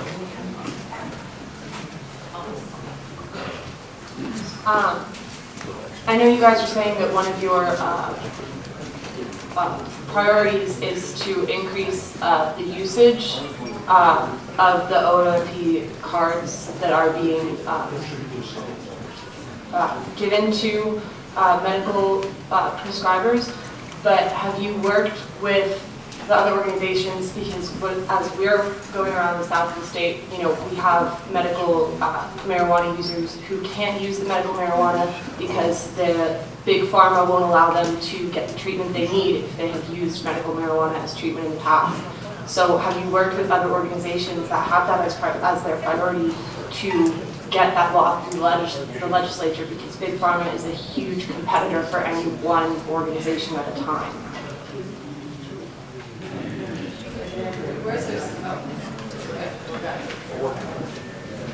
So as far as legislation goes, so basically the way it works with a state agency is you're neutral as an agency. So if, for example, the governor's office wanted to take a stance on something, they could introduce legislation or they could work with an agency to introduce it. But as far as like the actual agency itself goes, we have to remain neutral, so we don't really get to advocate for things, or we don't get to say that we don't like things either. We kind of just have to be in middle ground unless we've been given direction from the governor's office to take a stance on it. But I have heard of that type of situation, and it is very, very unfortunate. Are you considering ways that you can make rules to help protect the rights of those medical marijuana users? So that, like back to the first slide, that would be more of a law. It wouldn't really fall, like because we only make rules that affect our licensees. So basically, we couldn't make a rule that says, you know, Joe down the street can only do this from this hour to this hour. That wouldn't work. It has to be somebody that we license for us to make rules about them. So I'm over here at the board, and social equity piece have you put into your program? So as far as social equity is concerned, there probably isn't a lot written. There's nothing that requires us to have like a certain social equity question in licensing or anything like that in the law. So there's nothing like that in the rule, obviously. Probably the best example that you're going to see is Oregon. When Oregon did pass recreational marijuana, was the only state that anybody could apply for a license. So if you're over the age of 21 and you're an Oregonian, or if you were from out of state, you could apply. So there was no, Colorado and Washington both only let people that were in the state apply for licenses. Oregon really widened that. So, whether that's good or that's bad, it made it really an open playing field where everybody could come in if they wished and if they could pass the licensing criteria. The other part of that is when they passed the law, they gave us the opportunity that no one took us up on, because it was going to take us forever to do merit-based sort of licensing and figure that out. So are you using water right? Are you paying everyone? Are your production methods environmentally friendly? And they gave us the opportunity to think about sort of a credentialing kind of licensing system.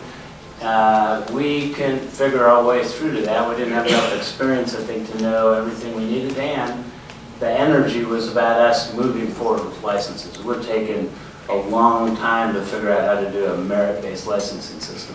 What we did do is we did do a lot of outreach to, and there's women's cannabis group, there's African American cannabis group, and we did some outreach to there. What we're finding, in an open, more capitalistic marketplace like Oregon's as compared to controlled maybe marketplaces in the debate in New York or other states where the ration is, our issue is really an issue of access to capital. Anyone can come in. It was about whether they had enough money to make it work, to have the land, to have the equity. In other states, it's really about we're deciding who gets licenses. And amongst that, there's an important social equity component.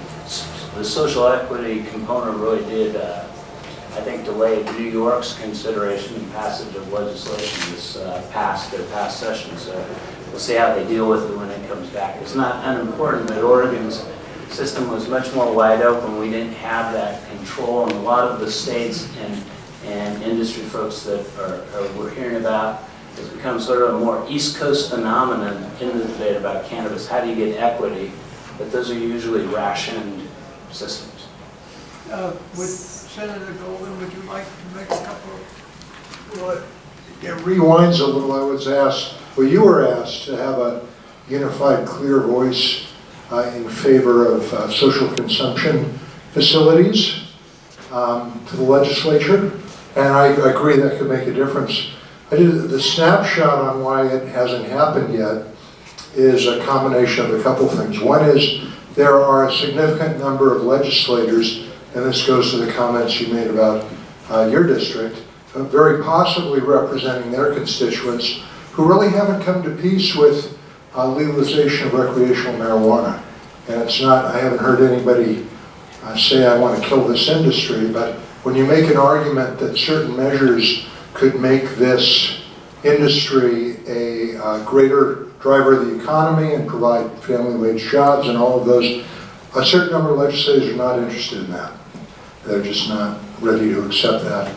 The other thing is, we had groups in opposition to the social consumption bill that included, I believe, the American Heart Association, the American Cancer Society, and that was a smaller sliver that, when added to the first group I mentioned, meant that there wasn't critical mass to pass the bill. So the next subject off the wall here, I learned something in Bend. I learned how much you all love metric. Some of us do. Oh, good, good. So I'm going to read several for you guys. Yeah, read them off, because Okay. it's a Yeah, I've answer that got we got can 4 consolidate. here. Yes, that's what I was thinking. I'm just going to read them all, and then you guys can have the conversation about it. The spinning wheel of death, a term used in Bend as well. Spinning wheel of death on metric has caused a black hole of labor costs to the Oregon license holders. Metric is deeply in need of an upgrade to the 21st century. What plans are being made to upgrade this time suck software? That's one. Metric training is horribly inadequate. What can be done to improve metric training? So improving the software, improving the training. We would like to reuse metric plant tags if it were possible. These tags will wind up in the landfills and oceans in the millions.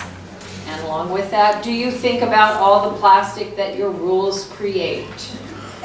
So, software, training, plastic tags. Try to hit all of that, and then Amanda can fill in a couple of important aspects, I think, of metric. So, metric Framwell is the premier tracking firm in the country. Almost every legal state except Washington is up and operational uses metric. And so far they are the market. I'm not saying they're the best in the world for sure. But when we created this system, they started in Colorado. They were ready to move with us as we needed it. The system involved tags, it involved the rooms. And we had to adapt what was primarily created for an indoor system to an outdoor system. We really, in Oregon, working for you, evolved metric. But, I'd like to shoot the spinning wheel of death.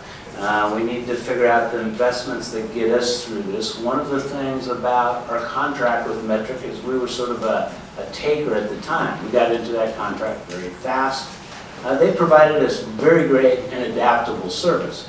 But then they also took on all of the other states as they came forward, and we couldn't even buy our way to more time with Framwell and Metric. They were busy working to make sure they could take care of the California market. They were doing medical evolutions.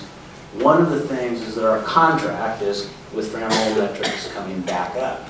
In that new contract, we're going to have greater performance requirements, we're going to have greater penalties, we understand what we need to negotiate in that. So our experience is elevated. First shot at redoing the contract, and we're going to take advantage of that. I'm going to let Amanda talk about the training, because I think there really is a lot of material out there, and then a little bit about the waste. Okay, can I ask you a question really quick? So she might answer that question, but for whoever asked that question, we do have some authority for the metric training improvements. Somebody asked a question about the training part of it, and I know Commissioner Harper has a plug here. He's always wanting to educate people. Whoever wrote that, does anybody want to specify what it is exactly that you're looking for more training on, or in the format? I'm also curious about the format of the training. You can comment on that. You know, the YouTube videos are several years old and they're very bland. I think they're made by a third party, but I don't even know if they're made by Franimo. It's pretty cheesy. And then the advanced producer training, I tried taking that the other day. I think I've tried taking it a couple times. It's so boring. It's not advanced at all. You know, it's so basic. And then by the time I get 30 minutes into it, I don't know if it's going to get any better if I wait the other 2 hours. And I have other priorities to do at work. I mean, we're buried. So there's no guarantees I'll gain anything by sitting through this, what they call advanced is really basic. And I don't know why there's not short clips on YouTube that are more than like recent and updated. And why can't Franimo have in their database, you know, click on this training video for 3 to 5 minutes for this group across the entire spectrum of what metric does. Okay, so there's a couple things. So it's a pretty loaded question. So I'm going to start. Do you want to go first? Okay. I know, yeah. Okay, so like I said, a couple things here. So first thing is metric has a user group. And so and those are all different license types from the Oregon industry where they get together and they vote on things that they'd like metric to do. And so when people drop out of that group, new people can join. So if anybody has interest, you know, you can send us an email at marijuana.cts, so it's Cannabis Tracking System at oregon.gov, and show your interest. Or if you have ideas for training, you can also send them to that email. So I think probably most everybody in this room has probably talked to TJ at some point in time, or emailed with TJ. And so he was for a long time our only data analyst. Now he has a team of about 4 data analysts that work under him, and so they run that email, and they've also done, which came out of the user group, what's called the metric wiki. So has anybody seen the wiki? So quite a few people? Okay, if you haven't, I encourage you to check it out. I use it a lot. So I work in metric, but I'm not a data analyst. So I have some issues sometimes when I'm in metric knowing what to do. I use the wiki and it's helpful. I use it when people call me and have questions about how something should be categorized or what they did wrong or something, rather than just transferring them on. I look in the wiki. And so if you just put into a search engine, Oregon metric wiki, it comes right up. And so I think it's really, really helpful. And that came out of the user group and in training. And then we have been talking about updating some trainings and making them Oregon specific. One of the reasons that the Franimo metric trainings that are on YouTube are for everybody. So they're for all states. And this kind of hits on a question from earlier. You know, states have different marijuana laws. And so what is the law in Oregon may not be the exact same law in Colorado, may not be the same law in Washington. So what metric does is they do things on the videos that are the same for all the states. So no matter where you're at, if you're on YouTube and you're watching it, it's right for everybody. But we've been working with them to do Oregon-specific training videos, which we would probably, I think, I'm gonna look at Mark, if he remembers talking about it, I think we'll make those in-house or with metric. I'm not exactly sure how it's gonna work, but we are in the process of doing that, so there can be more Oregon-specific training, because we do realize that's an issue. Onto the plastic. We are, I think, all Oregonians, we are very aware of the issue with plastic. Nobody likes it, but it's kind of the way it is right now. The law required us to have child-resistant packaging. There are some licensees who are using recyclable child-resistant packaging, and that's great. There's not a lot of that available, and some choose to use plastic packaging. I personally hope as this industry grows and matures and people realize, that kids aren't gonna be, eating a ton of marijuana out of their parents' cupboards, hopefully that maybe this will change and we can steer away from the plastic. But for right now, the plastic is something that we are all aware of. I can really say that we all wish we were not using as much plastic, but it's kind of just the way it is right now. We got a question. Yeah, so on the decarb stuff that kids can get into and get stoned, super into having that child safe. With the bulk of flour, the pop tops that exist, the way that you open them is by smashing your hand on them, which children do. Oops, there we go. Is that better? I would think that the barrier to entry of grinding weed, putting it into a pipe or joint, and lighting it on fire would be more difficult for children to get into the flour side of things than smashing a pop top that opens and lets the weed roll out. And so it's not, my question is the flour that is not decarbed, that can't be eaten by children and needs to be heated up to have a psychoactive effect? 40% of market is flour, bulk of plastic comes in flour packaging. Is that even, if you were to remove the child-proof packaging from flour, can kids even get an effect from that flour without lighting it on fire and doing stuff that's too complicated for a child? Good point. It's in the law. Gotcha. So. Amanda, let me say one thing.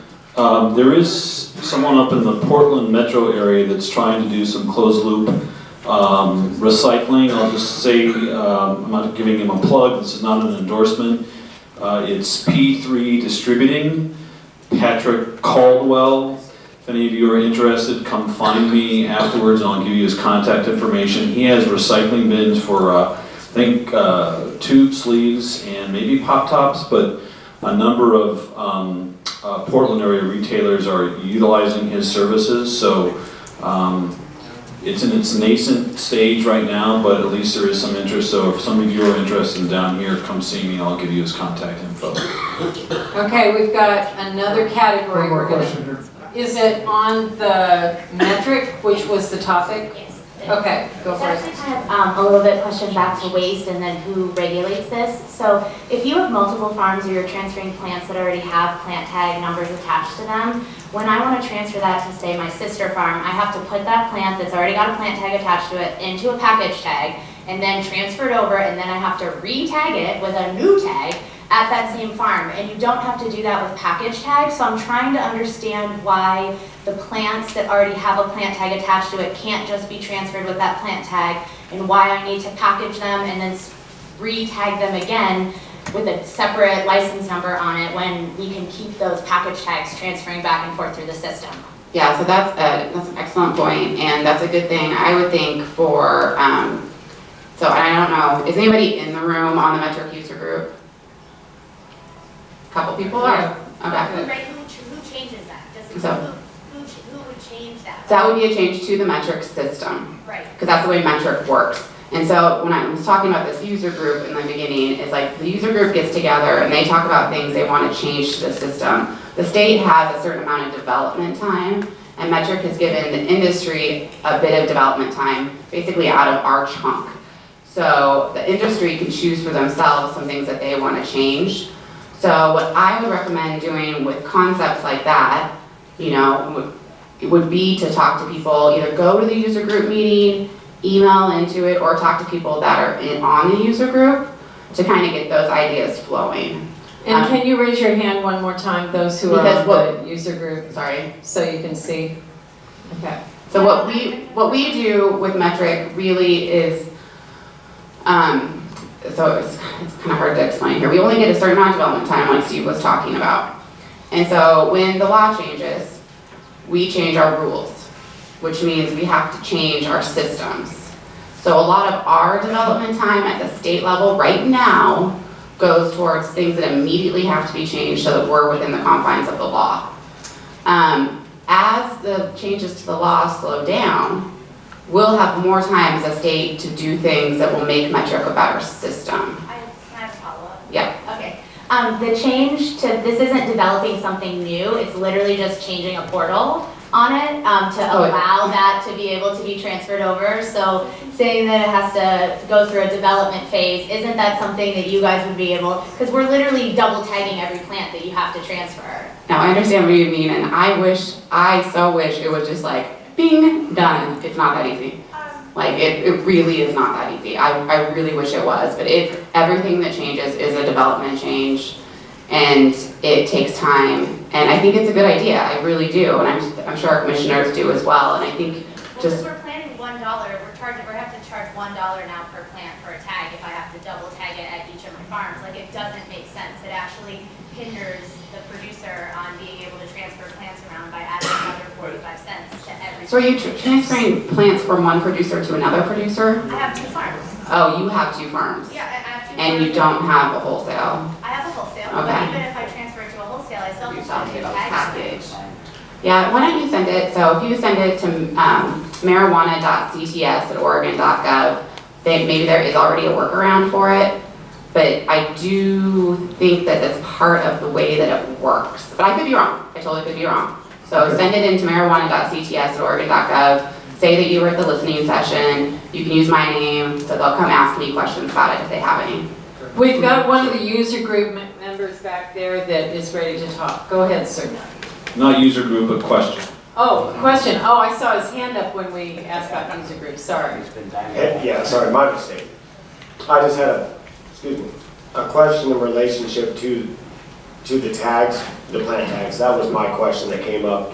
And I was asking if there would be a way that we could reuse the plant tags. And the reason for that is because, well, I am a sun-grown producer, and we grow about 700 plants per year, 700 to 800, and we would just use those tags again if we could. And so the reason I'm asking now is because I know you guys said that you have a contract coming up with a renewal with Franwell.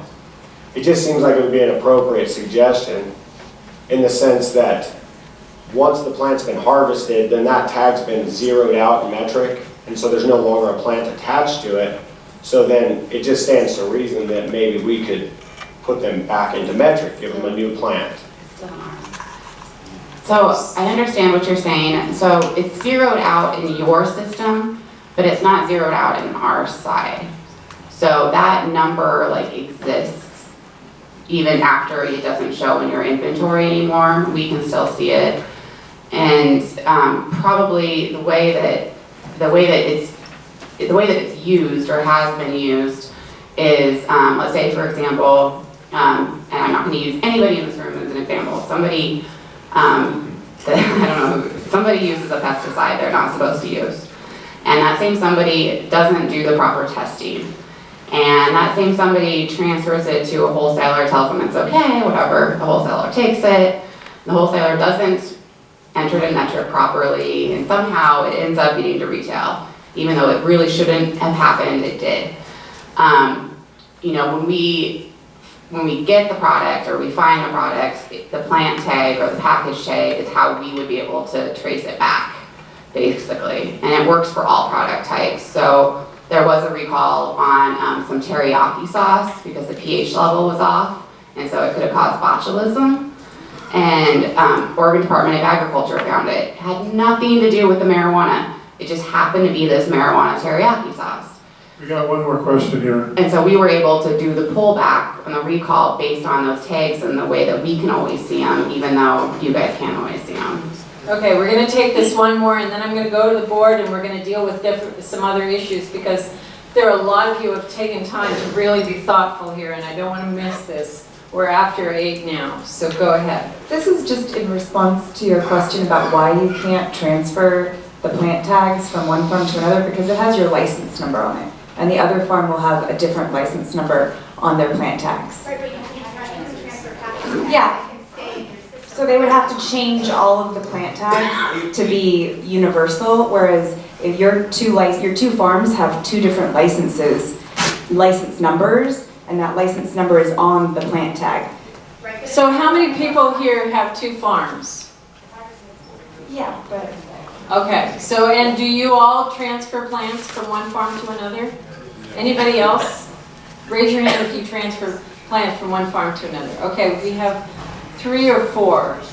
I want to make sure that we've covered some other issues, and I get that this is a big, like I said, I learned in Bend that metric is. Yeah, and when we get the That's a email, lot of I also issues. saw how many people raise their hands, so I have an idea of like what we're talking Are we about. done with metrics, or are we gonna circle back around to more questions about it? We could probably spend all night on metric if you guys want, but you have raised some other issues. All right, go ahead. And if you guys as a group want to say, that's what we want to talk about, I'm happy to help you do that. But I also want to recognize there are some other things, and I'm seeing heads nod. So let's go to the other issues. This is clearly, the reason I'm seeing this bounce around, and these guys have some work to do to really figure out how to address this and to work with you to do that. If Frenville makes their money by selling plant tax, they're not gonna change that. Yes, that's what I think. So there is. Okay, so this is good. You're getting your commission to hear this, and they're with the ones that have some power with Franwell, I would think, if anybody does. What if you change the rules that not every plant needed a tag, but maybe a lot needed a tag? So an acre, That's or a half acre, or a hoop house, like. That's the same thing that was brought up in Bend. So yeah, I'm glad that you brought that up so the commissioners get to hear it again. Thank you. So with that, you guys are going to move us to another topic because we've got about 5 more here. So this says, I believe the biggest threat to cannabis farms in Southern Oregon is the hemp industry. What does OLCC and ODA plan to do to ensure small farms don't get pollinated by one of the hundreds of hemp farms located in Jackson County? Okay, so for that question, I think that you hit the nail on the head. Oregon Department of Agriculture. So they regulate all farm crops in Oregon. And cross-pollination, no surprise, is not only an issue with hemp and marijuana, it's an issue with other crops, and it's an issue with people spraying pesticides that may drift onto other crops that can have that pesticide on it. So I would encourage you with that question to really talk to the Department of Agriculture because they deal with the farm crops in Oregon. Okay, another one about small farms. Pardon? May I ask a question? I'll follow up on that? Yeah. Okay. Oh, he's got. Oh, sorry. We're all descending on you. Can't trust me with the microphone? No. My question on that, and you know, I understand that the ODA does regulate hemp, but from the standpoint of the OLCC, you know, I mean, worst case scenario, I mean, some of us are a little bit nervous about this, but, you know, we're poised to be possibly the manufacturer or producer of cannabis for the entire nation if things go legal. We don't want to be known as the state that has the seedy weed. And, you know, if all our pot is full of seeds, who's going to want to buy it? Licenses don't get renewed, taxes don't get paid, stores don't make money. So I think that's something that needs to kind of be addressed by the OLCC as well as the ODA, you know. What are you guys thinking of? Do you have an idea? Are you communicating with them? Or? I mean, this year's kind of screwed. Can you, the commissioners, it looks like they're ready to respond. I'm seeing heads nod. Did one of you guys? Let me just stop in briefly and just say, hemp is confounding to our regulations. So while ODA has substantial responsibility, we know it affects your market, right? It affects our enforcement. It all looks the same as marijuana, right? And some diversion is going out under packaging under the guise of CBD, hemp-produced certificates. There's no doubt about it. We've seen it. So it's confounding to how we're establishing the market. On the other flip side, hemp saved a lot of marijuana farmers who were planning to get licenses from us and grew hemp. So it's been both a benefit and a detriment to sort of our cannabis industry writ large. And I'll just give it to you, Matt. I think Steve summed it up great. I think the other thing is go back to the hemp industry. Try to, you know, they push forward their own commission. It didn't go anywhere at the legislature. I think again, it's one of those issues that where OLCC has authority over our licenses. There's only so much that the OLCC can do. So as the industry, you guys have to really kind of inform the legislature and lobby for some of those things and have those discussions. And I think that OLCC has a logical position in it, but in a lot of ways it's got to be a discussion that happens at the legislature and within I mean, kind of like with the hemp and cannabis community, getting to some sort of sense of equilibrium, because it's a tough issue. And I mean, regulating the supply chain is different than regulating agriculture. And so it's definitely something to take to your legislature and to the specific regulatory bodies. So another small farm issue is vertically integrated companies. I think we sort of touched on this one earlier, but vertically integrated companies pose an unfair advantage to small farms. What can be done to tax heavily the vertically integrated farms? Now, does everybody understand what's meant by... Next!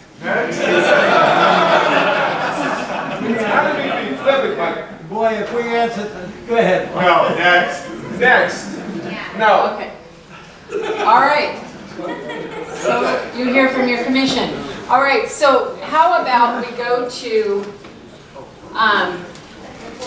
What's wrong with that question? What's wrong with the question is you want us to unfairly tax those who are doing well because they're doing well? Or you want to say, you want us to discriminate against? No, we're not going to discriminate.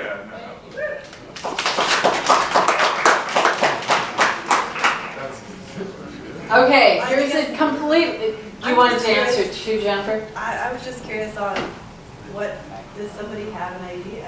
I'm taking notes, and if somebody has an idea. We can't hear Jennifer. Can somebody give her the mic? I am a little bit curious. I understand that it may not happen, but does somebody have a creative idea and what is it? I'm taking notes. I am curious to put some of these thoughts together, and if you have something that we haven't thought about. So, other than a tax. Big money comes in, they get all the licenses they need, then they squash the prices of small farms. I mean, does anybody have a solution? I understand. I'm recognizing the problem. Colorado taxes a 15% tax on vertically integrated companies. Okay. So what the gentleman said Give is me he half thinks a Colorado second. puts a Half a 15%. second, let me just start. Yeah. Floyd Brzezinski, one of the most ardent supporters of the small craft, homegrown cannabis industry, supported had a bill and a concept talking about vertical integration. It depends on how and what you implement around it, and about whether it can be good or bad or who it benefits. It does create a concise supply chain, so it's a legitimate issue. Colorado developed out of sort of a very precise development upward, and they started from that.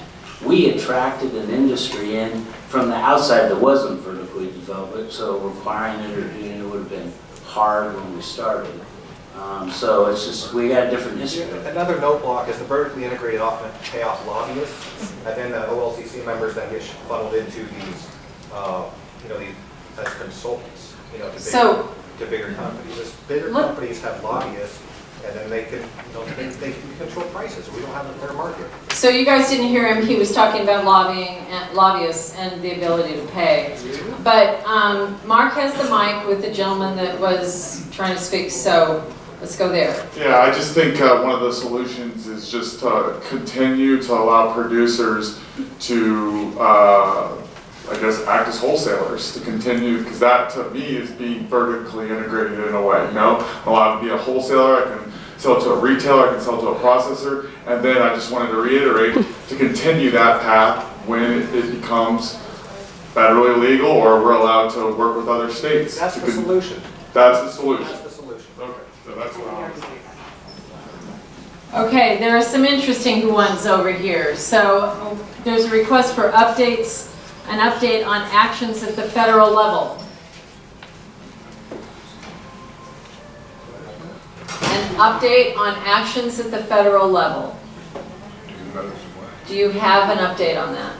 Well, I think not a lot, right? You've seen the action. They're not moving fast anywhere. I think, and if you talk to the analysts or the folks that are watching in DC, I think they think banking is liable to happen. Affirmation of state rights to regulate cannabis is liable to happen soon. There may be budget riders and other things, but it's not sweeping change. It's not suddenly national legalization, and I don't see that around the corner for a very, very long time. So everyone's thinking, one, action is post-presidential election regardless of that. And then it's about timing, and I think actually the time frames that Paul talked about, 2 years, 5 years, 6 years, are kind of most in it depending on who gets elected president and when. Yesterday, Nevada came out with a proposal for electronic coins for the marijuana industry as a banking method. I'm not going to get into that. I can see huge problems involved in it. I can see the federal government running away from it. If Facebook can't do it, the state of Nevada is not going to do it. But these are the type of things going to be coming at us left and right. And these are the type of things that we have to really come back and ask people, what do you think? How does it affect your business? Anybody here want to talk about, just for 1 second, if we have that time, what about electronic coins? What do you see on that? Do you think that's a way of circumventing the banking industry? All right, well then say something about it. We got one back in the back here with Mark. So as a producer, it's really hard for us to collect funds and also to pay into trade shows. Like, we just had to drag over an hour to pay cash because our Wells Fargo account got shut down. We basically at this point have to lie to a federal banking institution if we want to set up banking. So we're not doing banking until the federal law changes. Now, I'm laughing back here at the coin system because that sounds like a whole lot more work when they could just make it federally decriminalized, and then we wouldn't have to skirt around the system, and we could just act like any other high-risk business, like guns or any other high-risk business, alcohol. You know, the banking systems could be a little bit different, but I think the coin thing, it's a temporary fix to a permanent problem. Until we federally legalize cannabis, there's not going to be a solution. But, and the whole point of bringing this up is, I want everybody to realize that we do know what's going on. And we follow this thing all the time. And we have to be on top of it. And there's going to be more and more opportunities to take a look at what's going to help, either on a temporary basis or, you know, eventually on a permanent solution to it. But we're really on top of this stuff. We know what's going on it. I just want to say that I have a solution for people who are not circumventing banks or financial institutions, but working within the system. So I'm not going to plug my business here, but if you want to talk to me about that when this is done, come to me. So we have the next subject. There are several here. Gene, I got one more here. Real quick. Okay, one more. I just wanted to make a comment on the banking front. I think, you know, a lot of it, we need to be really pragmatic in terms of when we think change is going to happen on the federal level, because we're putting off conversations hoping that that change will come forward. I had a piece of legislation that I worked on this year that would have established, as California is looking at, a state depository system. So it's not a bank, but it's a way that we can move forward in a much safer way. And frankly, we just didn't generate any interest among the cannabis community. I thought people would be interested in sort of coming together and looking at it. But what the feedback that we heard is, what we really want is the Federal Safe Banking Act, which I completely agree with. On the other hand, I think we should take some down-to-earth looks at when we expect that to happen. And if it's not soon, then we need to start looking as a state at these other alternatives, whether it's the depository or the Las Vegas slot machine solution, because something might be better than nothing. So is there a question to the group here, if that were to be a conversation that was reopened, would you be open to discussing the state system that she just described? Yes. I'm seeing a lot of heads nod. Yeah, like a state depository system. Yeah. What she was just describing. Okay. So, so there are a series of questions here about testing, and that is the Oregon Health Authority. The Oregon Health Authority, So I'll make sure OHA. that we get the questions to them so we can just kind of focus more on what we have authority over, since we're kind of getting close to being limited on time. Yeah, because these are things that they can't address. And there are a whole bunch of questions that have to do with licensing and things related to that. And Danica is here. So Danica, we're gonna start firing questions at you. So what takes so long for a license transfer? We need to get her a mic. We're just gonna be really frank here. That's fine, I'll just go through. The volume of them, frankly. There are so many license transfers going on, and anytime somebody is purchasing a licensed business, they're submitting a new application, so we have to investigate that application just like we would, if it wasn't a license transfer. We've gotten to the point, because there is so much consolidation going on in the industry, so many businesses being bought and sold, that we had to establish a queue for them, so there actually is a waiting time at this point for it. So it truly is volume and limited staffing, and all the other licensing work that we're doing. Because remember, we're not only processing new applications, we're trying to renew, the over 2,000 existing licenses that we have. We're trying to approve changes for business they need, in addition to these license transfers. So you're right on the heels of... I really do want to take 2 minutes. This is my pet peeve, and I'm going to get it out. In the liquor part of our business, there's over 600,000 licenses that we have to deal with, from employees to retailers, to everybody. 600,000 or thereabouts. On the marijuana side, there's over 4,000 applications, only on the producers. Then there's probably 20 or 25,000. I don't know the number. There's big numbers involved in this. We do it all by paper. We have a $2 billion industry from liquor and marijuana. Now, I say that, and they told me, no, Paul, it's not a $2 billion industry. It's an agency that regulates $2 billion. What's the difference? We do not have a single bit of IT, except for the warehouse legacy system that's so old you can't believe it. We have nothing. Thank God the legislature this year has given us some money to start the process off. Can you imagine what we can do if we have those systems in place and help you in terms of from seed to sale? The commercial data is unbelievably valuable. Unbelievably valuable. And you can't even begin to understand, and I'm not knocking you for it, because you can't even begin to understand what we can do to help your business if we came into the 21st century. We're not there. When you look at what, on those licenses, you've got corporations $1 billion now in this business. Every percentage of ownership, every change, everything, we're doing it by Excel spreadsheets. Did anybody realize that? Raise your hand if you understood what I just said. Raise your hand if you didn't know that before I just said it. We need to come into the 21st century, and we're doing it. You can hear from my voice my frustration. It's going to happen, and I thank both of the legislators in the room and everybody else. It's going to happen, but when you ask how long does it take, we're doing it by hand. Thank you.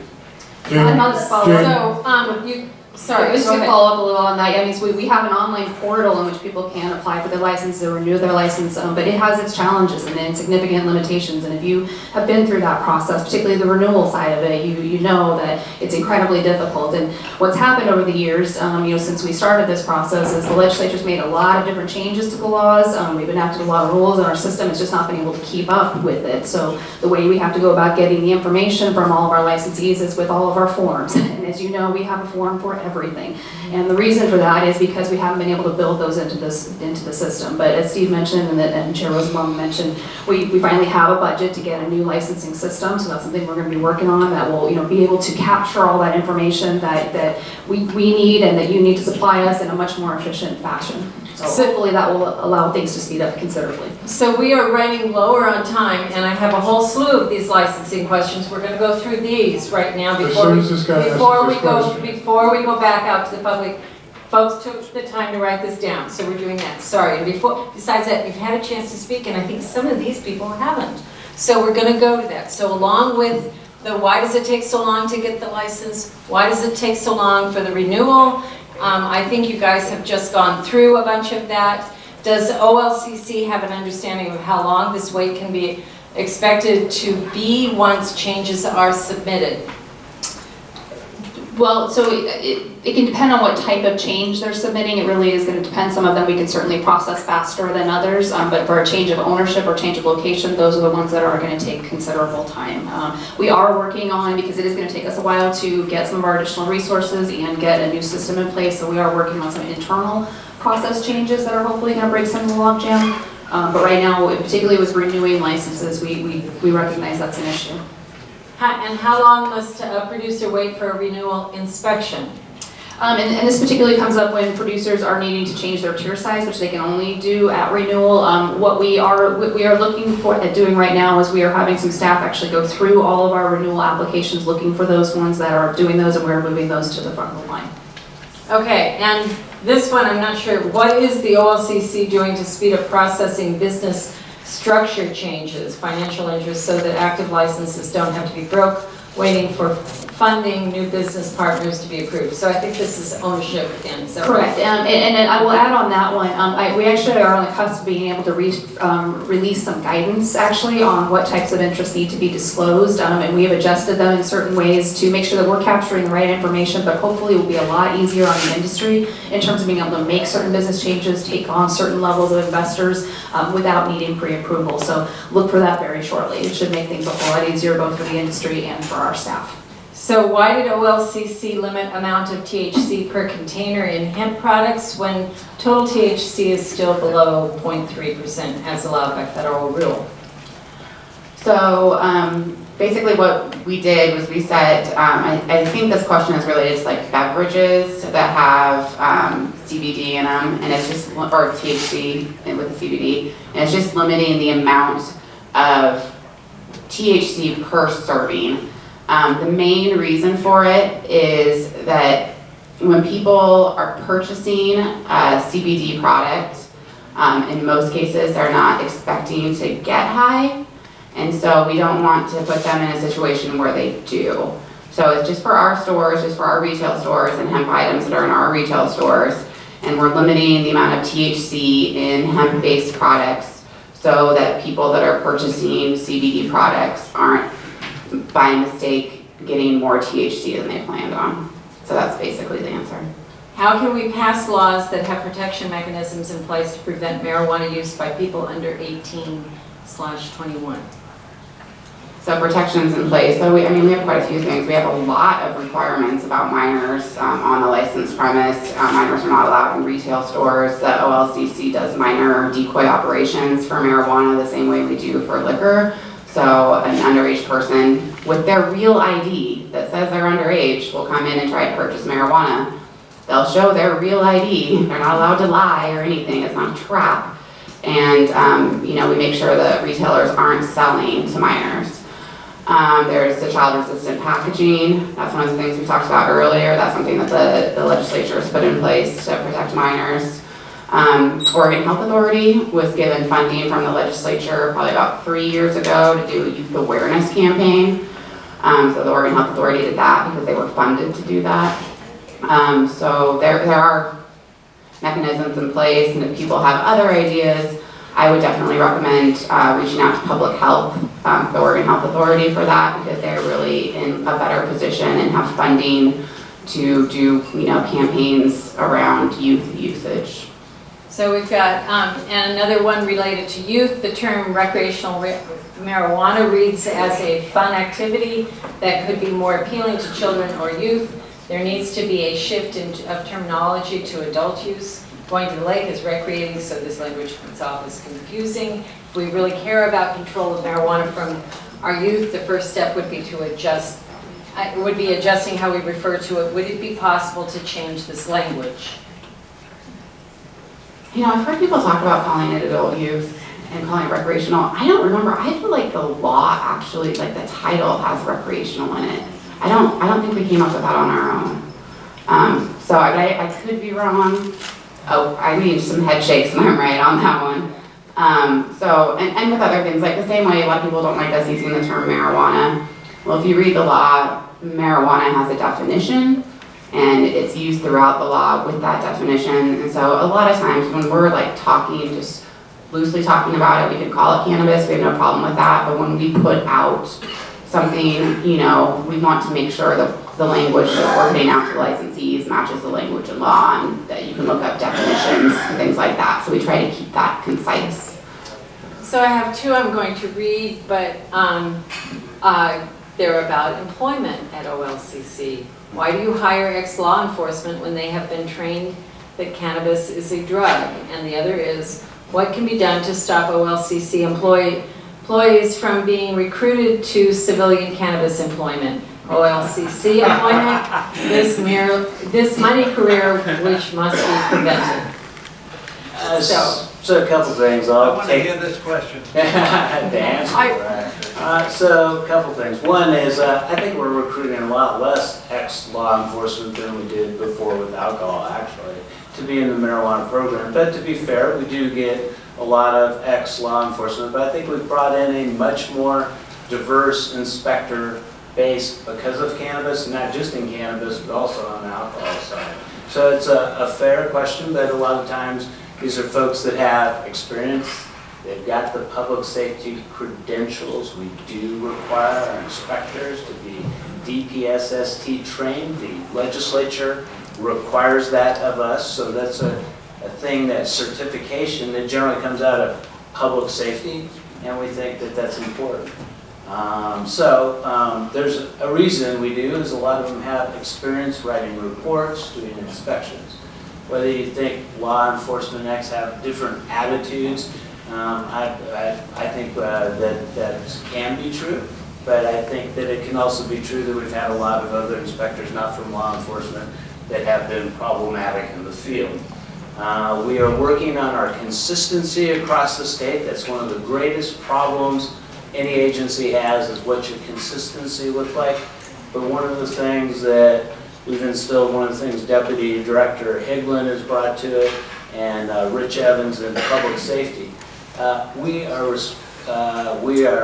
as a leadership team and as an agency, very cognizant of our value, that we're respectful of all our licensees. And if we're not, we make complaints and we investigate. So if you do that, we will follow up on those things. I can tell you we've had some. And some consistencies on some people, but really, I gotta say, I think those problems are getting much better. They're pretty limited in the seriousness of it. I hear a lot. Some people make formal complaints, some aren't willing to. But I can tell you that I think we're way ahead of where we are and way ahead of where we were. And I hope with our training, with our oversight, that we continue to develop the best trained, able inspector base that we can, regardless of their background, that they are doing what's required of them under our rules and under our values and under their oaths. Another question, well, I'm going to skip that question. I think I'm limited from transferring to a cannabis or alcohol company by statute. I got a 2-year horizon to do that. The legislature didn't bring that up. They actually had the chance to do that. I remember one time it was talked about briefly. I joked that I was interested in such a limitation here recently, but we don't have it. And it brings me to something that's near and dear to my heart, but I wanted to convey to you. Danica is actually leaving us. She has a great opportunity in this world. She has been an incredible asset on your behalf, on my behalf. There is no one that's been more central or pivotal to putting you, like cannabis licensees, in business and in making the issues of rules clear enough to us when we started this off and we didn't know what we were doing. We had all kinds of waivers, and Danica worked with, at that time, Chairman Patridge and us, and our ideas about what those waivers would look like, why we needed all that flexibility. And you know, we gained that information and took it and honed it into better standards for us to move forward with that were more clearly understood. So we didn't have to have waivers, we now had standard practices because they were defined by what you were asking for in your waivers. She has been amazing, and the licensing staff at OLCC, as you know, you've had economic pressures, you've been mad at us because we can't get you through the door fast enough. We take that every day. Licensing is, I think, in the past 3 years in OLCC, probably been the most stressful job, one of the most stressful jobs in the state government. And we did it without having an IT system that actually works.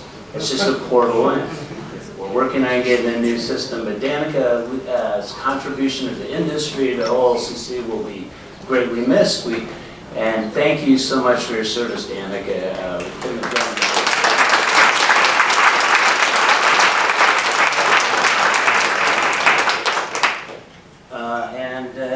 With that, I'll just say we have plans to replace her immediately. But you know, it's going to be change, and we're going to have new management coming in on at least starting it off and following it up. We'll be making announcements on that soon. And we'll probably be organizing how we deal with policy a little bit differently, because Danica carried a lot of that load, particularly as it related to licensing. I know I watched her amazingly so. As legislators, we're frustrated with the moratorium and helped them work through our licensing and timing issues and the things they wanted to do so they could express their will of policy around 218. So we're doing some more work there to figure out how we serve you. But Danica's contribution is incredible, and we'll follow up and get staff on board and let you know as soon as possible. We So, want to spend some time with you too. Paul, there's a mic right there. Are we done? So, yeah, I was going to say, I think we're ready to close. I wanted to ask commissioners if you had any final questions for the group or comments. Well, we're going to stay here for at least 20 minutes, 25 minutes, so how long, we don't care. We'll be here, ask any questions you want, come up to us, and we thank you for coming here.